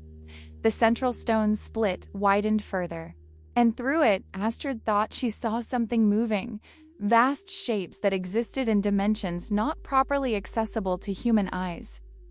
Entities that the ritual had been designed to partially summon or channel. The robed figures were completely gone now, faded into nothing, or perhaps drawn back to wherever they truly belonged. The Jarl stood alone at the circle's center, with his arms spread wide as if embracing the destruction. They reached the tree line and turned back to watch, unable to look away despite the horror of what they were witnessing. The Jarl was speaking, shouting something at the split stone, but his words were lost in the cacophony of collapse. His face was upturned to the starlit sky, and even from distance Astrid could see something approaching ecstasy in his expression, not the face of a man watching his plans crumble, but rather someone finally achieving release after years of burden and struggle. The ground gave way beneath him, a sudden sinkhole opening where the central stone had stood, and he dropped from sight without a sound they could hear. The standing stones fell inward, toppling one after another in a cascade that sent dust and debris billowing into the night air. The earth's trembling reached a crescendo and then suddenly ceased, leaving a silence so profound it hurt after the chaos that had preceded it. Where the stone circle had stood for untold millennia, there was now only rubble and a smoking crater that glowed faintly with that sickly greenish light. They emerged from the forest at dawn to find the compound in chaos. Word of the destruction at the stone circle had spread faster than they could travel, carried by the fleeing warriors who had witnessed the catastrophe.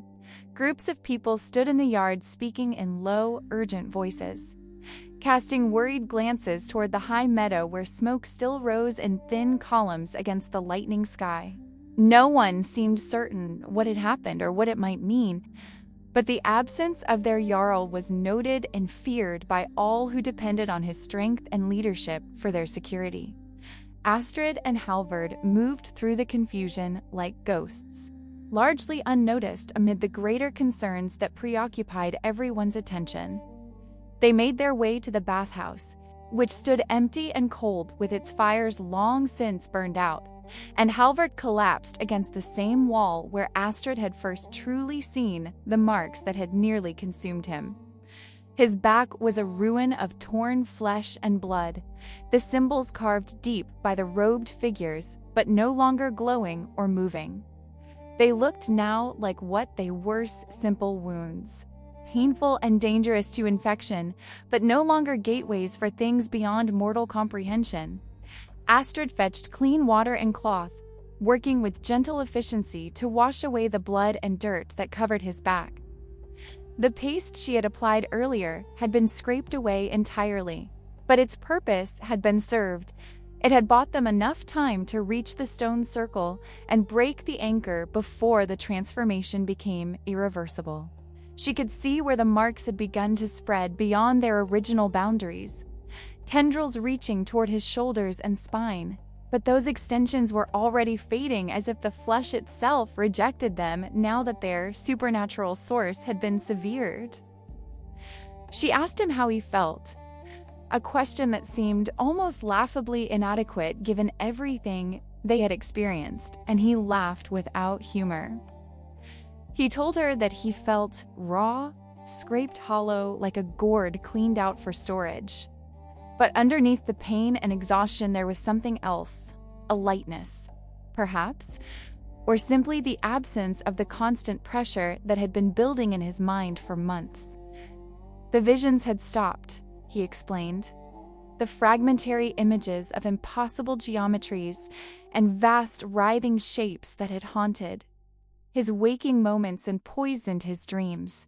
Whatever connection had been forged between him and the entities beyond, the anchor's destruction had severed it cleanly.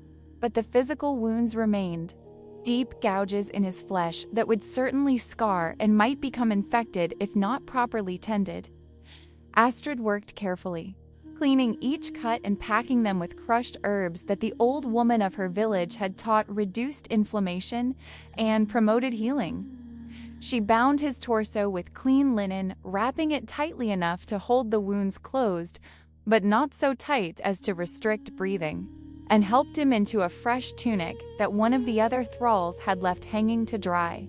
As she worked, they discussed what came next. The Jarl was gone, almost certainly dead in the collapse of the stone circle, and his heir, if Halvard chose to claim that title, would face immediate challenges from those who had always seen him as weak and unworthy.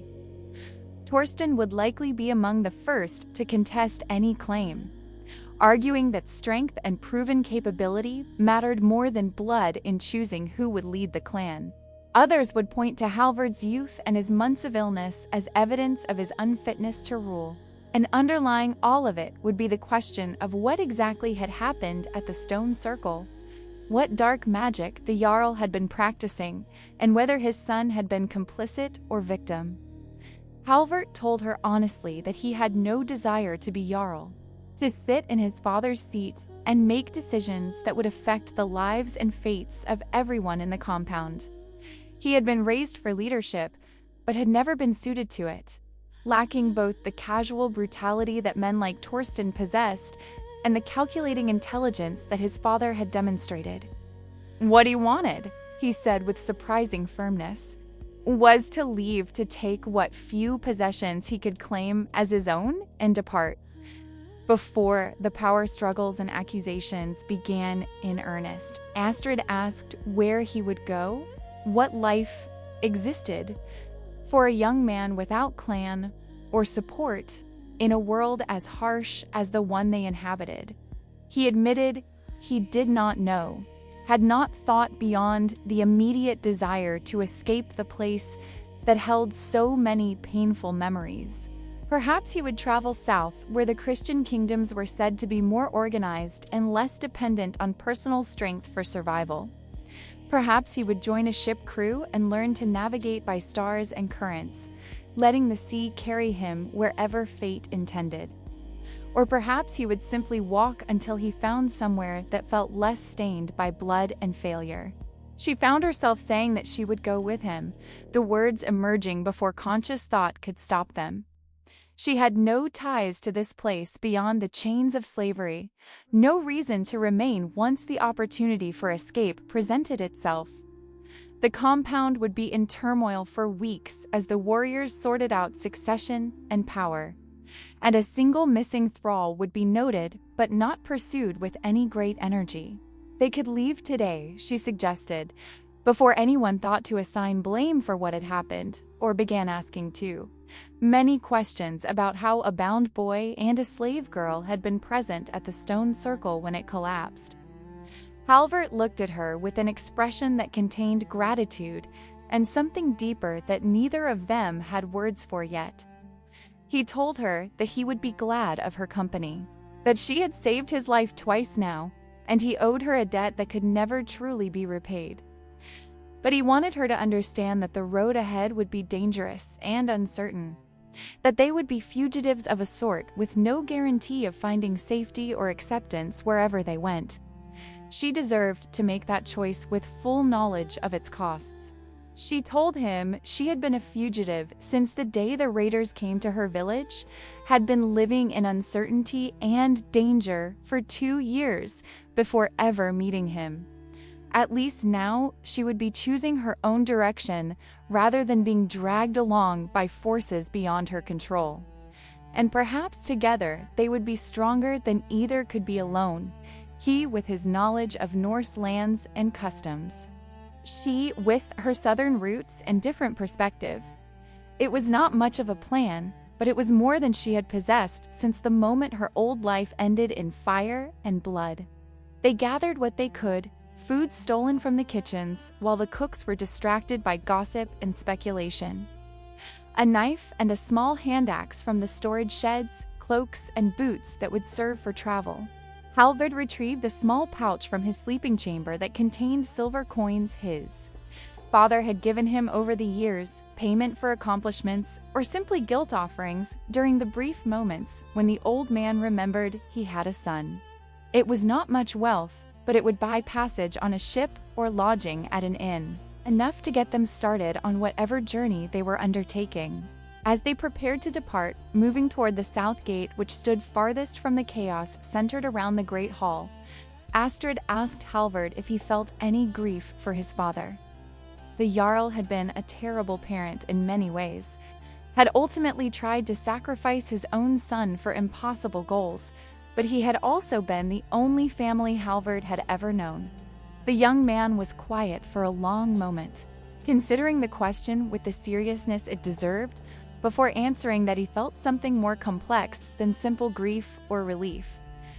There was sadness for what his father had become, for the way love had curdled into obsession and driven him to acts of desperate madness. There was anger at the wasted years and the pain inflicted on both of them by an impossible standard neither could meet. And underneath it all was a strange kind of pity for a man who had been so consumed by loss that he had destroyed everything he might have built in the present. They reached the south gate and found it unguarded, the warrior who should have been posted there having abandoned his duty to join the crowds, debating what should be done about the Jarl's disappearance. Beyond the gate, the path led down through rolling hills toward the coast where fishing villages and trading posts offered possibilities for passage south or west. The sun had fully risen now, burning away the morning mist and revealing a world that seemed cleaner somehow, less oppressive than it had during the dark months of Halvard's transformation. Before stepping through the gate, Halvard turned back one final time to look at the compound where he had spent his entire life. From this angle, he could just see the smoke still rising from the direction of the high meadow, a gray column against the blue sky that marked where the stone circle had stood for uncounted centuries. Whatever had dwelt in those stones was gone now, dispersed or destroyed or simply returned to whatever realm it had originally inhabited. And his father was gone with it, buried under tons of broken rock, or perhaps consumed entirely by forces that left no bodies to bury. Astrid touched his arm gently, drawing his attention back to the present and the road ahead.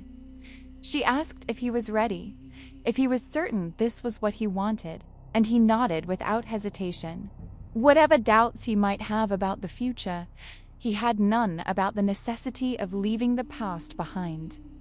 They stepped through the gate together, two young people marked by trauma and survival, beginning a journey whose end they could not foresee, but whose direction was at least their own choosing. The journey south took them through territories that grew progressively less familiar as the days passed.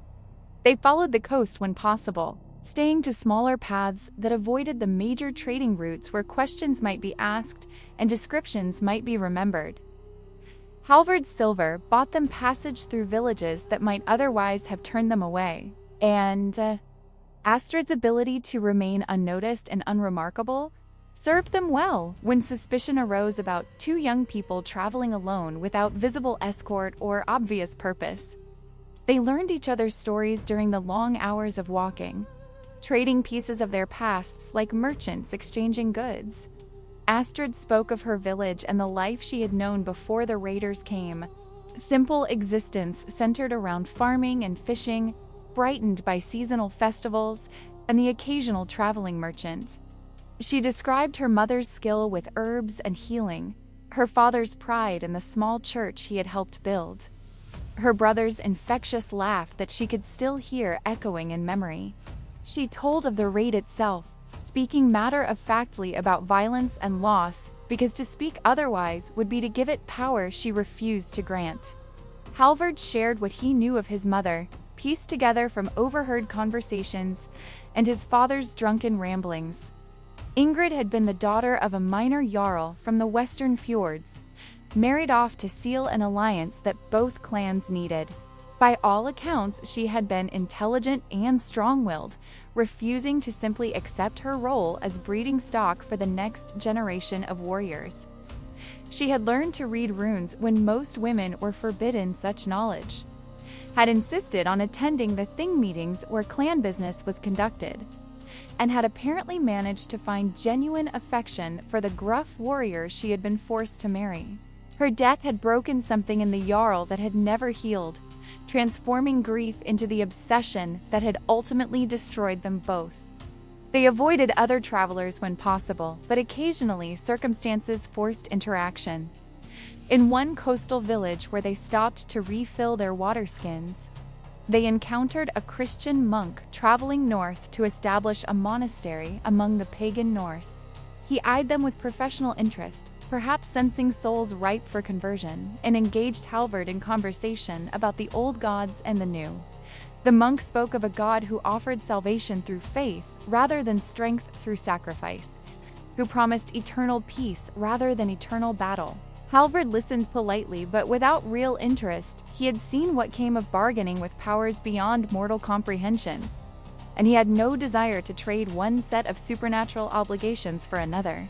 The monk noticed Astrid's southern features and accent, recognizing her as someone who had likely been raised in the Christian faith before her capture. He offered to help them reach church authorities who could arrange passage to lands where they would not need to hide their beliefs or their origins. But Astrid declined with quiet finality. Whatever faith she had possessed had died with her family in the burning ruins of her village, and she had no interest in returning to a god who had proven himself either unwilling or unable to protect those who worshipped him. As they traveled further south, the landscape changed gradually from the pine forest and rocky coasts of the north to more fertile lands where fields of grain stretched to the horizon and villages clustered more closely together. The people here seemed less hardened by constant raiding and warfare, more focused on agriculture and trade than on glory and battle. Halvard found himself grateful for this shift, feeling more comfortable in places where his lack of warriors bearing was less notable and less worthy of comment or mockery. They reached a sizable town at a river crossing, large enough to have multiple inns and a marketplace that drew merchants from many surrounding regions.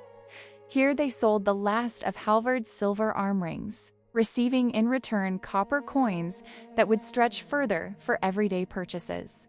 They also purchased better traveling clothes, garments that marked them as traders or craftspeople rather than the refugees they actually were.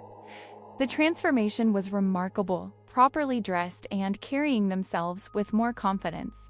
They became simply two more young people among thousands, unremarkable and therefore safe.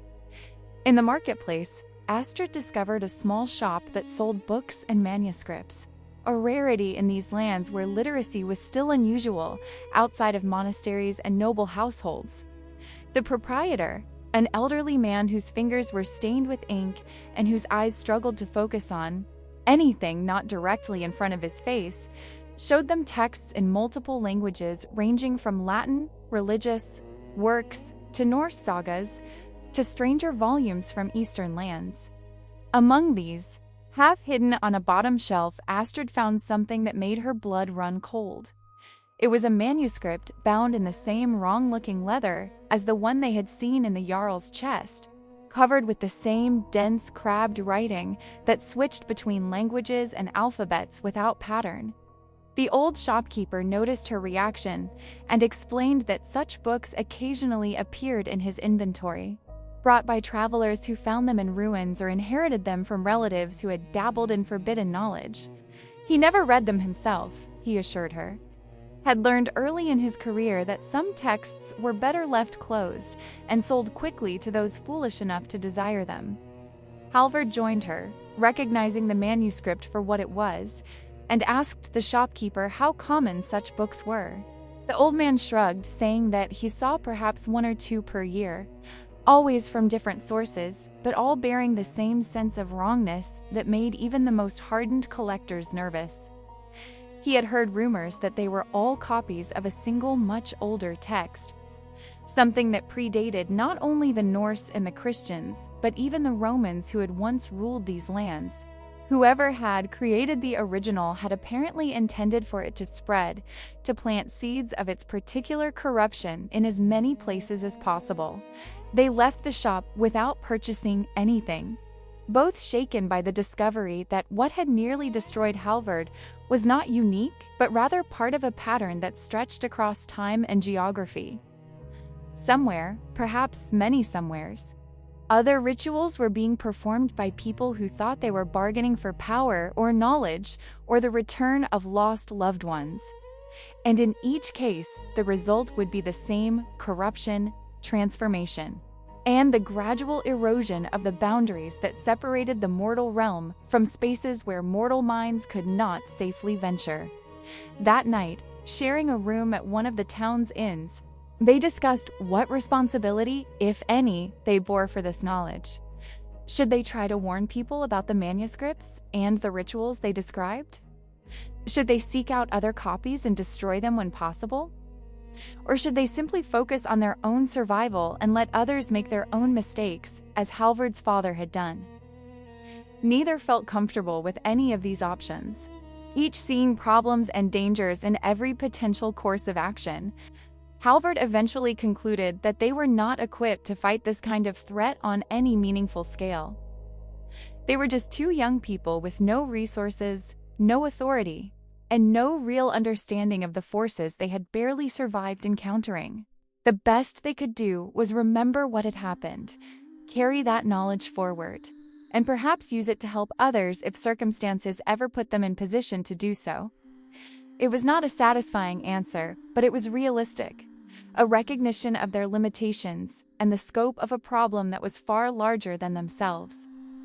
The next day, they arranged passage on a merchant ship heading south along the coast to trading cities where Norse influence was less dominant and other powers held sway. The captain was a taciturn man who asked no questions beyond whether they could pay the modest fare he charged for travelers willing to help with deck work during the voyage. They agreed readily, both understanding that honest labor was far preferable to the scrutiny that might come from claiming to be merchants or nobility, traveling without visible wealth or entourage. The ship departed with the morning tide, its single large sail catching the wind as the crew worked the oars to maneuver clear of the river mouth. Halvard and Astrid stood at the stern, watching the town recede into the distance, and both felt a peculiar mixture of relief and uncertainty. They were leaving behind everything familiar, venturing into lands where the language and customs would be different, where their northern features and accents might mock them as foreign or potentially hostile. But they were also leaving behind the shadows of their pasts, creating distance between themselves and memories that still had power to wound. During the voyage, which took nearly a week as the ship made frequent stops at coastal settlements to trade goods and take on fresh supplies, they began to develop a vision of what kind of life they might build together. Halvard discovered that he had some talent for working with his hands, helping the ship's carpenter repair damage to the deck and learning the basics of joinery and construction. Astrid found that her ability to manage household tasks efficiently was valuable to the ship's cook, who taught her how to stretch limited supplies and prepare meals that satisfied hungry sailors.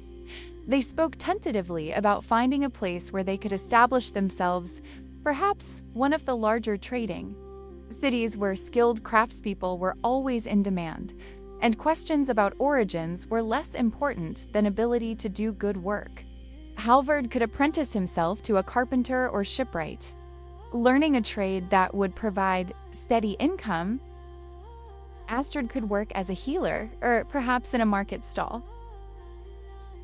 Using the knowledge her mother had passed down and the practical skills she had developed during her years of captivity. It was not a dramatic vision, no great saga of heroism or glory, but it was theirs, and it was possible. On the 5th day of the voyage, as they approached the territory where the ship would turn east toward its final destination, Halvard's back began to trouble him again. The wounds had been healing well, scabbing over cleanly with no signs of infection. But now, he felt a strange pulling sensation as if the scarred tissue was contracting or perhaps being tugged from within. Astrid examined him in the privacy of the small corner of the hold they had been allotted for sleeping, and what she saw made her heart sink. The marks were returning, not glowing or moving as they had before, not serving as gateways for entities beyond comprehension, but simply pre-entry scars in the exact patterns that had been carved into his flesh at the stone circle. They should have healed as ordinary wounds, leaving simple linear scars, but instead, they were reforming the complex geometries that hurt to look at directly. It was as if his body remembered what had been done to it and was recreating those patterns from memory, following some blueprint written into his flesh at a level deeper than conscious control could reach. Halvard saw her expression and understood without words what she had discovered. He told her that he had suspected something like this, had felt the wrongness of how quickly the wounds had initially seemed to be healing. The anchor's destruction had severed his connection to the entities beyond, but it had not erased the months during which that connection had been forged. Some changes, once begun, could not be completely reversed. He would carry these marks for the rest of his life, would always bear the physical evidence of what his father had attempted and what he had survived. Astrid asked if he felt any of the other symptoms returning: the visions, the pressure in his mind, the sense of being slowly consumed from within. He considered carefully before answering that he did not, that the marks seemed to be inert scar tissue rather than active corruption. They were a reminder, perhaps, or simply a permanent wound that would never fully heal. Not ideal, but survivable. She helped him wrap his torso again, covering the marks so that casual observers would not see them and ask questions, and they spoke no more of it that day. The ship reached its destination 2 days later, a prosperous trading city where 3 rivers met and merchants from a dozen different regions conducted business in multiple languages.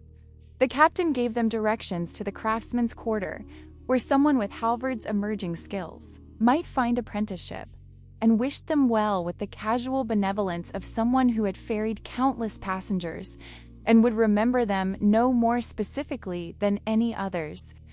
They gathered their small collection of possessions and disembarked, stepping onto cobblestone streets that were foreign in every sense, but represented possibility rather than threat. 5 years passed in that river city, years that transformed 2 traumatized refugees into something approaching ordinary people with ordinary lives. Halvard did indeed find apprenticeship with a carpenter, a gruff master craftsman who cared more about the quality of joints and the straightness of angles than about where his apprentices came from or what scars they carried. The work was demanding but satisfying, creating things of use and beauty from raw timber, and Halvard discovered that he had genuine talent for the craft. His hands, which had never been comfortable gripping a sword or axe in battle, moved with natural grace when shaping wood or driving pegs. Astrid established herself as a healer and midwife, using her mother's knowledge combined with new techniques learned from the city's diverse population. She became known in their quarter as someone who could be trusted with difficult births and dangerous fevers, whose remedies worked more often than not, and whose prices were fair even for the poorest families. She never spoke of where she had learned her skills, or what she had endured to acquire them, and most people were content to accept her competence without demanding explanations of its source. They lived in a small apartment above a baker's shop, 2 rooms that smelled perpetually of fresh bread and offered a view of the river from their single window. It was not grand or remarkable, but it was theirs, paid for with money they earned through their own labor. Furnished with pieces Halvard crafted during off hours, decorated with herbs Astrid grew in pots on the narrow windowsill. They were not precisely husband and wife, having never bothered with formal marriage ceremonies or legal contracts, but they shared a life and a bed and a future that neither had imagined possible during those desperate hours in the stone circle. The marks on Halvard's back remained, raised scars that occasionally ached during storms, or when he was particularly tired but caused no real pain or disability. He had learned to live with them the way one learns to live with any permanent injury, adjusting routines to accommodate their presence and eventually barely noticing them most days. Astrid still checked them periodically, watching for any sign that the corruption might be returning, but the scars remained inert and ordinary. Whatever connection had existed was truly severed, leaving only these physical reminders of what had been survived and overcome. They rarely spoke of the past, having made a tacit agreement that dwelling on what could not be changed served no useful purpose. But occasionally, news would reach them from the North Tales, carried by traders and travelers of events in the lands they had fled. They learned that Torsten had indeed claimed leadership of the clan after the Jarl's disappearance, ruling with the brutal efficiency expected of someone who had risen through strength rather than inheritance. The compound prospered under his leadership, conducting successful raids and forming profitable alliances, and the strange circumstances of the old Jarl's death gradually faded into the realm of legend and speculation. No one, it seemed, had connected the destruction of the stone circle to the slave girl and the Jarl's disappointing son, who had both disappeared around the same time. If suspicions existed, they were apparently not strong enough to justify sending people south to investigate or pursue. Halvard and Astrid had successfully vanished into the masses of unremarkable people who populated the trading cities, becoming invisible through the simple expedient of being ordinary. In their 4th year in the city, Astrid discovered she was pregnant. The realization brought complex emotions for both of them: joy at the prospect of new life, fear about their ability to raise a child given their own damaged pasts, and deeper concerns about what might be inherited beyond simple physical features. Would the marks somehow appear on the child? Would the corruption that had nearly consumed Halvard prove to be something that could be passed down through blood? They had no answers to these questions, only the determination to face whatever came with the same stubborn survival that had carried them this far. Their daughter was born on a spring morning when the rivers ran high with snowmelt and the air carried the smell of blossoms from the orchards that surrounded the city. She was perfectly healthy, bearing no unusual marks or signs of supernatural taint. And when she opened her eyes for the first time and looked at her parents with the unfocused gaze of the newborn, both Halvard and Astrid felt something inside them begin to heal that they had not realized was still wounded. They named her Ingrid, after the grandmother she would never meet, reclaiming that name from associations with madness and obsession and giving it new meaning in the context of this small, perfect life. The child grew normally, meeting all the expected milestones and showing no signs of the corruption that had nearly destroyed her father before her birth. Halvard found himself unexpectedly good at fatherhood, patient with her infant crying, and delighted by her first attempts at walking and speech. Astrid proved equally capable. drawing on memories of her own mother's care and combining them with knowledge learned through years of attending other women's births and helping raise their children. But as Ingrid approached her 3rd year, old fears began to resurface. Halvard noticed that his daughter sometimes stared at nothing visible, her attention fixed on empty corners of their apartment or distant points beyond the window that held nothing of obvious interest. When he asked what she was looking at, she would simply say that she saw pretty lights, dancing patterns that moved in ways that made her laugh. Astrid tried to dismiss these as normal childhood imagination, the way all young children saw wonder in ordinary things. But both parents recognized echoes of something more troubling. They consulted with Astrid's mentor, an elderly healer who had lived in the city for decades and had seen stranger things than most would credit. The old woman examined Ingrid carefully, looking for signs that might indicate supernatural influence or inherited corruption, but found nothing definitive. Children, she explained, were naturally more open to perceiving things that adults had learned to filter out or ignore. It was possible that Ingrid was simply more sensitive than most, able to glimpse the edges of realities that existed alongside the ordinary world. This ability would likely fade as she grew older and her mind became more fixed in its patterns, though it might also develop into something more significant if encouraged or trained. The old woman asked if either parent had experience with such matters, and after long hesitation, Halvard told her a carefully edited version of what had happened in the north. He spoke of rituals that had gone wrong, of marks that had been carved into his flesh, of a connection to something beyond that had been broken but not erased. The healer listened without judgment, nodding occasionally as if confirming suspicions she had already formed. And when he finished, she sat in silence for several minutes before responding. What he described was rare but not unknown, she told them. There existed in the world powers and entities that existed outside the normal flow of reality. Things that occasionally touched the mortal realm through gaps in the fabric of existence or through deliberate summoning by those foolish enough to attempt it. Most people went their entire lives without encountering such phenomena, but those who did were changed by the experience in ways both subtle and profound. The marks on Halvard's back were evidence of such an encounter, and it was entirely possible that echoes of that contact had been passed to his daughter, not the corruption itself, but rather a heightened sensitivity to the spaces where such corruption might exist. She recommended simple precautions: iron charms worn around the child's neck, herbs burned in the apartment to cleanse and purify the air, training in how to shield her mind from influences she was too young to understand or resist. Nothing dramatic or dangerous, just practices that had been passed down through generations of healers and wise women who dealt with the edges where the mundane world touched stranger territories. And most importantly, they should watch her carefully, but not fearfully, responding to actual problems rather than imagined ones, allowing her to be a normal child as much as possible.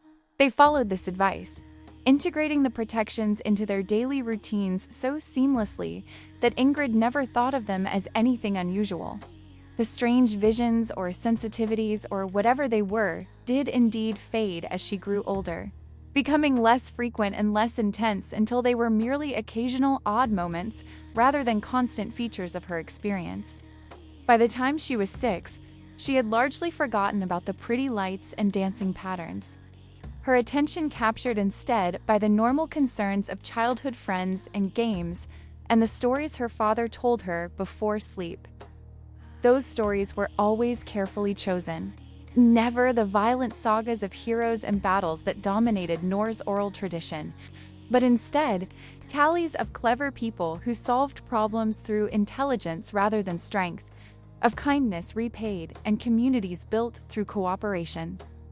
Halvard was consciously constructing a different mythology for his daughter, one that emphasized values he had learned to appreciate through painful experience rather than the ones he had been raised to honor.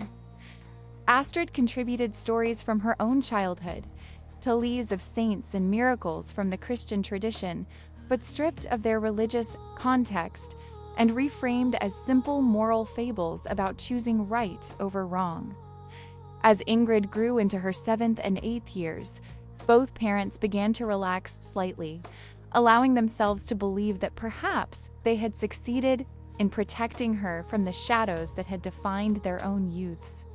She was bright and curious, popular among the other children in their quarter, showing early aptitude for both her father's craftsmanship and her mother's healing skills. She would have choices, they realized, opportunities to build a life based on her own talents and desires, rather than being forced into roles determined by birth or circumstance.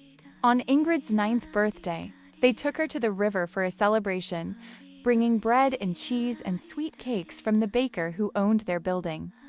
It was a beautiful summer afternoon, the water sparkling in the sunlight and boats moving lazily along the current carrying goods and passengers to and from the sea.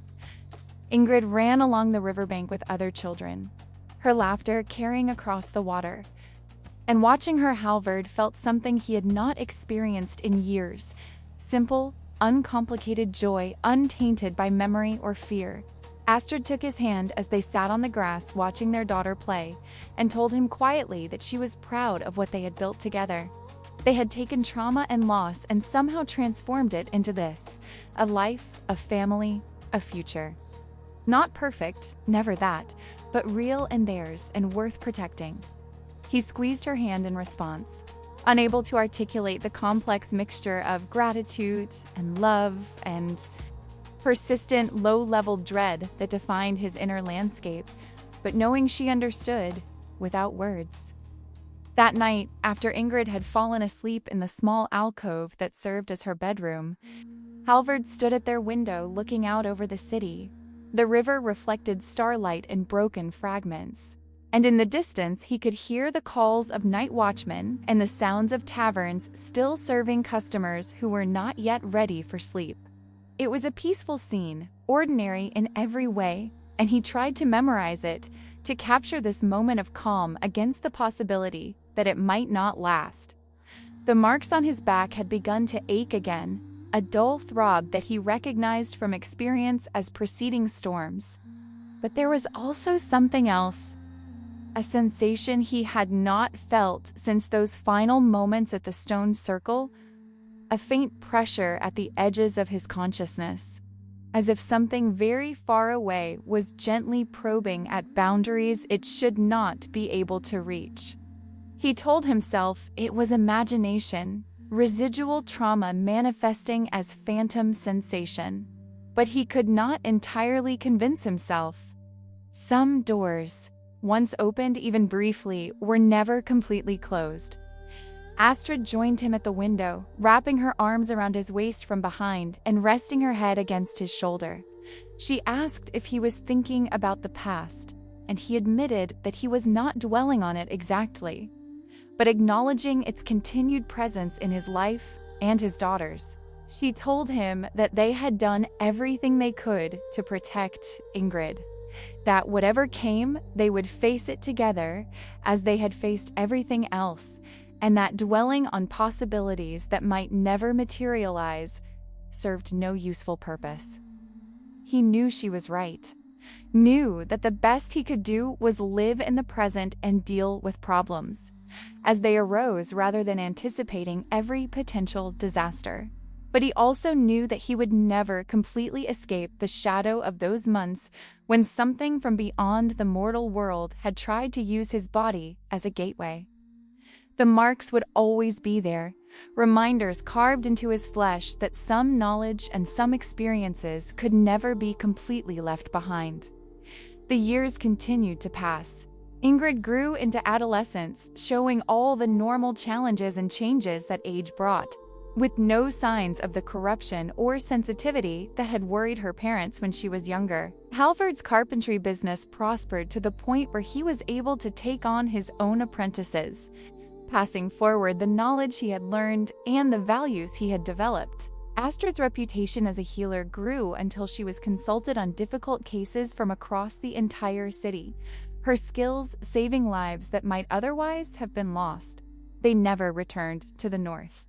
never sought news of what had become of the compound where Halvard had been born, or whether any evidence of the stone circle remained after its destruction. That part of their lives was finished, buried as completely as the old Jarl beneath tons of broken rock. They had built something new from the wreckage of their pasts, had created lives worth living despite everything that had tried to break them. On quiet evenings, when Ingrid had gone to stay with friends and the apartment was empty, Halvard and Astrid would sometimes discuss what they had survived and what it meant. They had defeated forces that most people never even conceived existed, had faced down corruption that should have consumed them, and emerged scarred but functional on the other side. It was not the kind of victory celebrated in sagas or remembered in songs, but it was real, and it was theirs.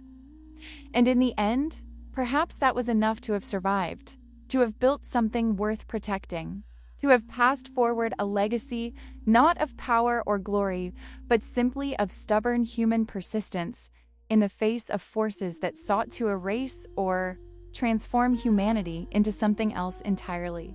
The marks would always remain, the memories would never completely fade, but life continued regardless, ordinary and extraordinary in equal measure. And that ordinariness was itself a kind of triumph that neither of them would ever take for granted again.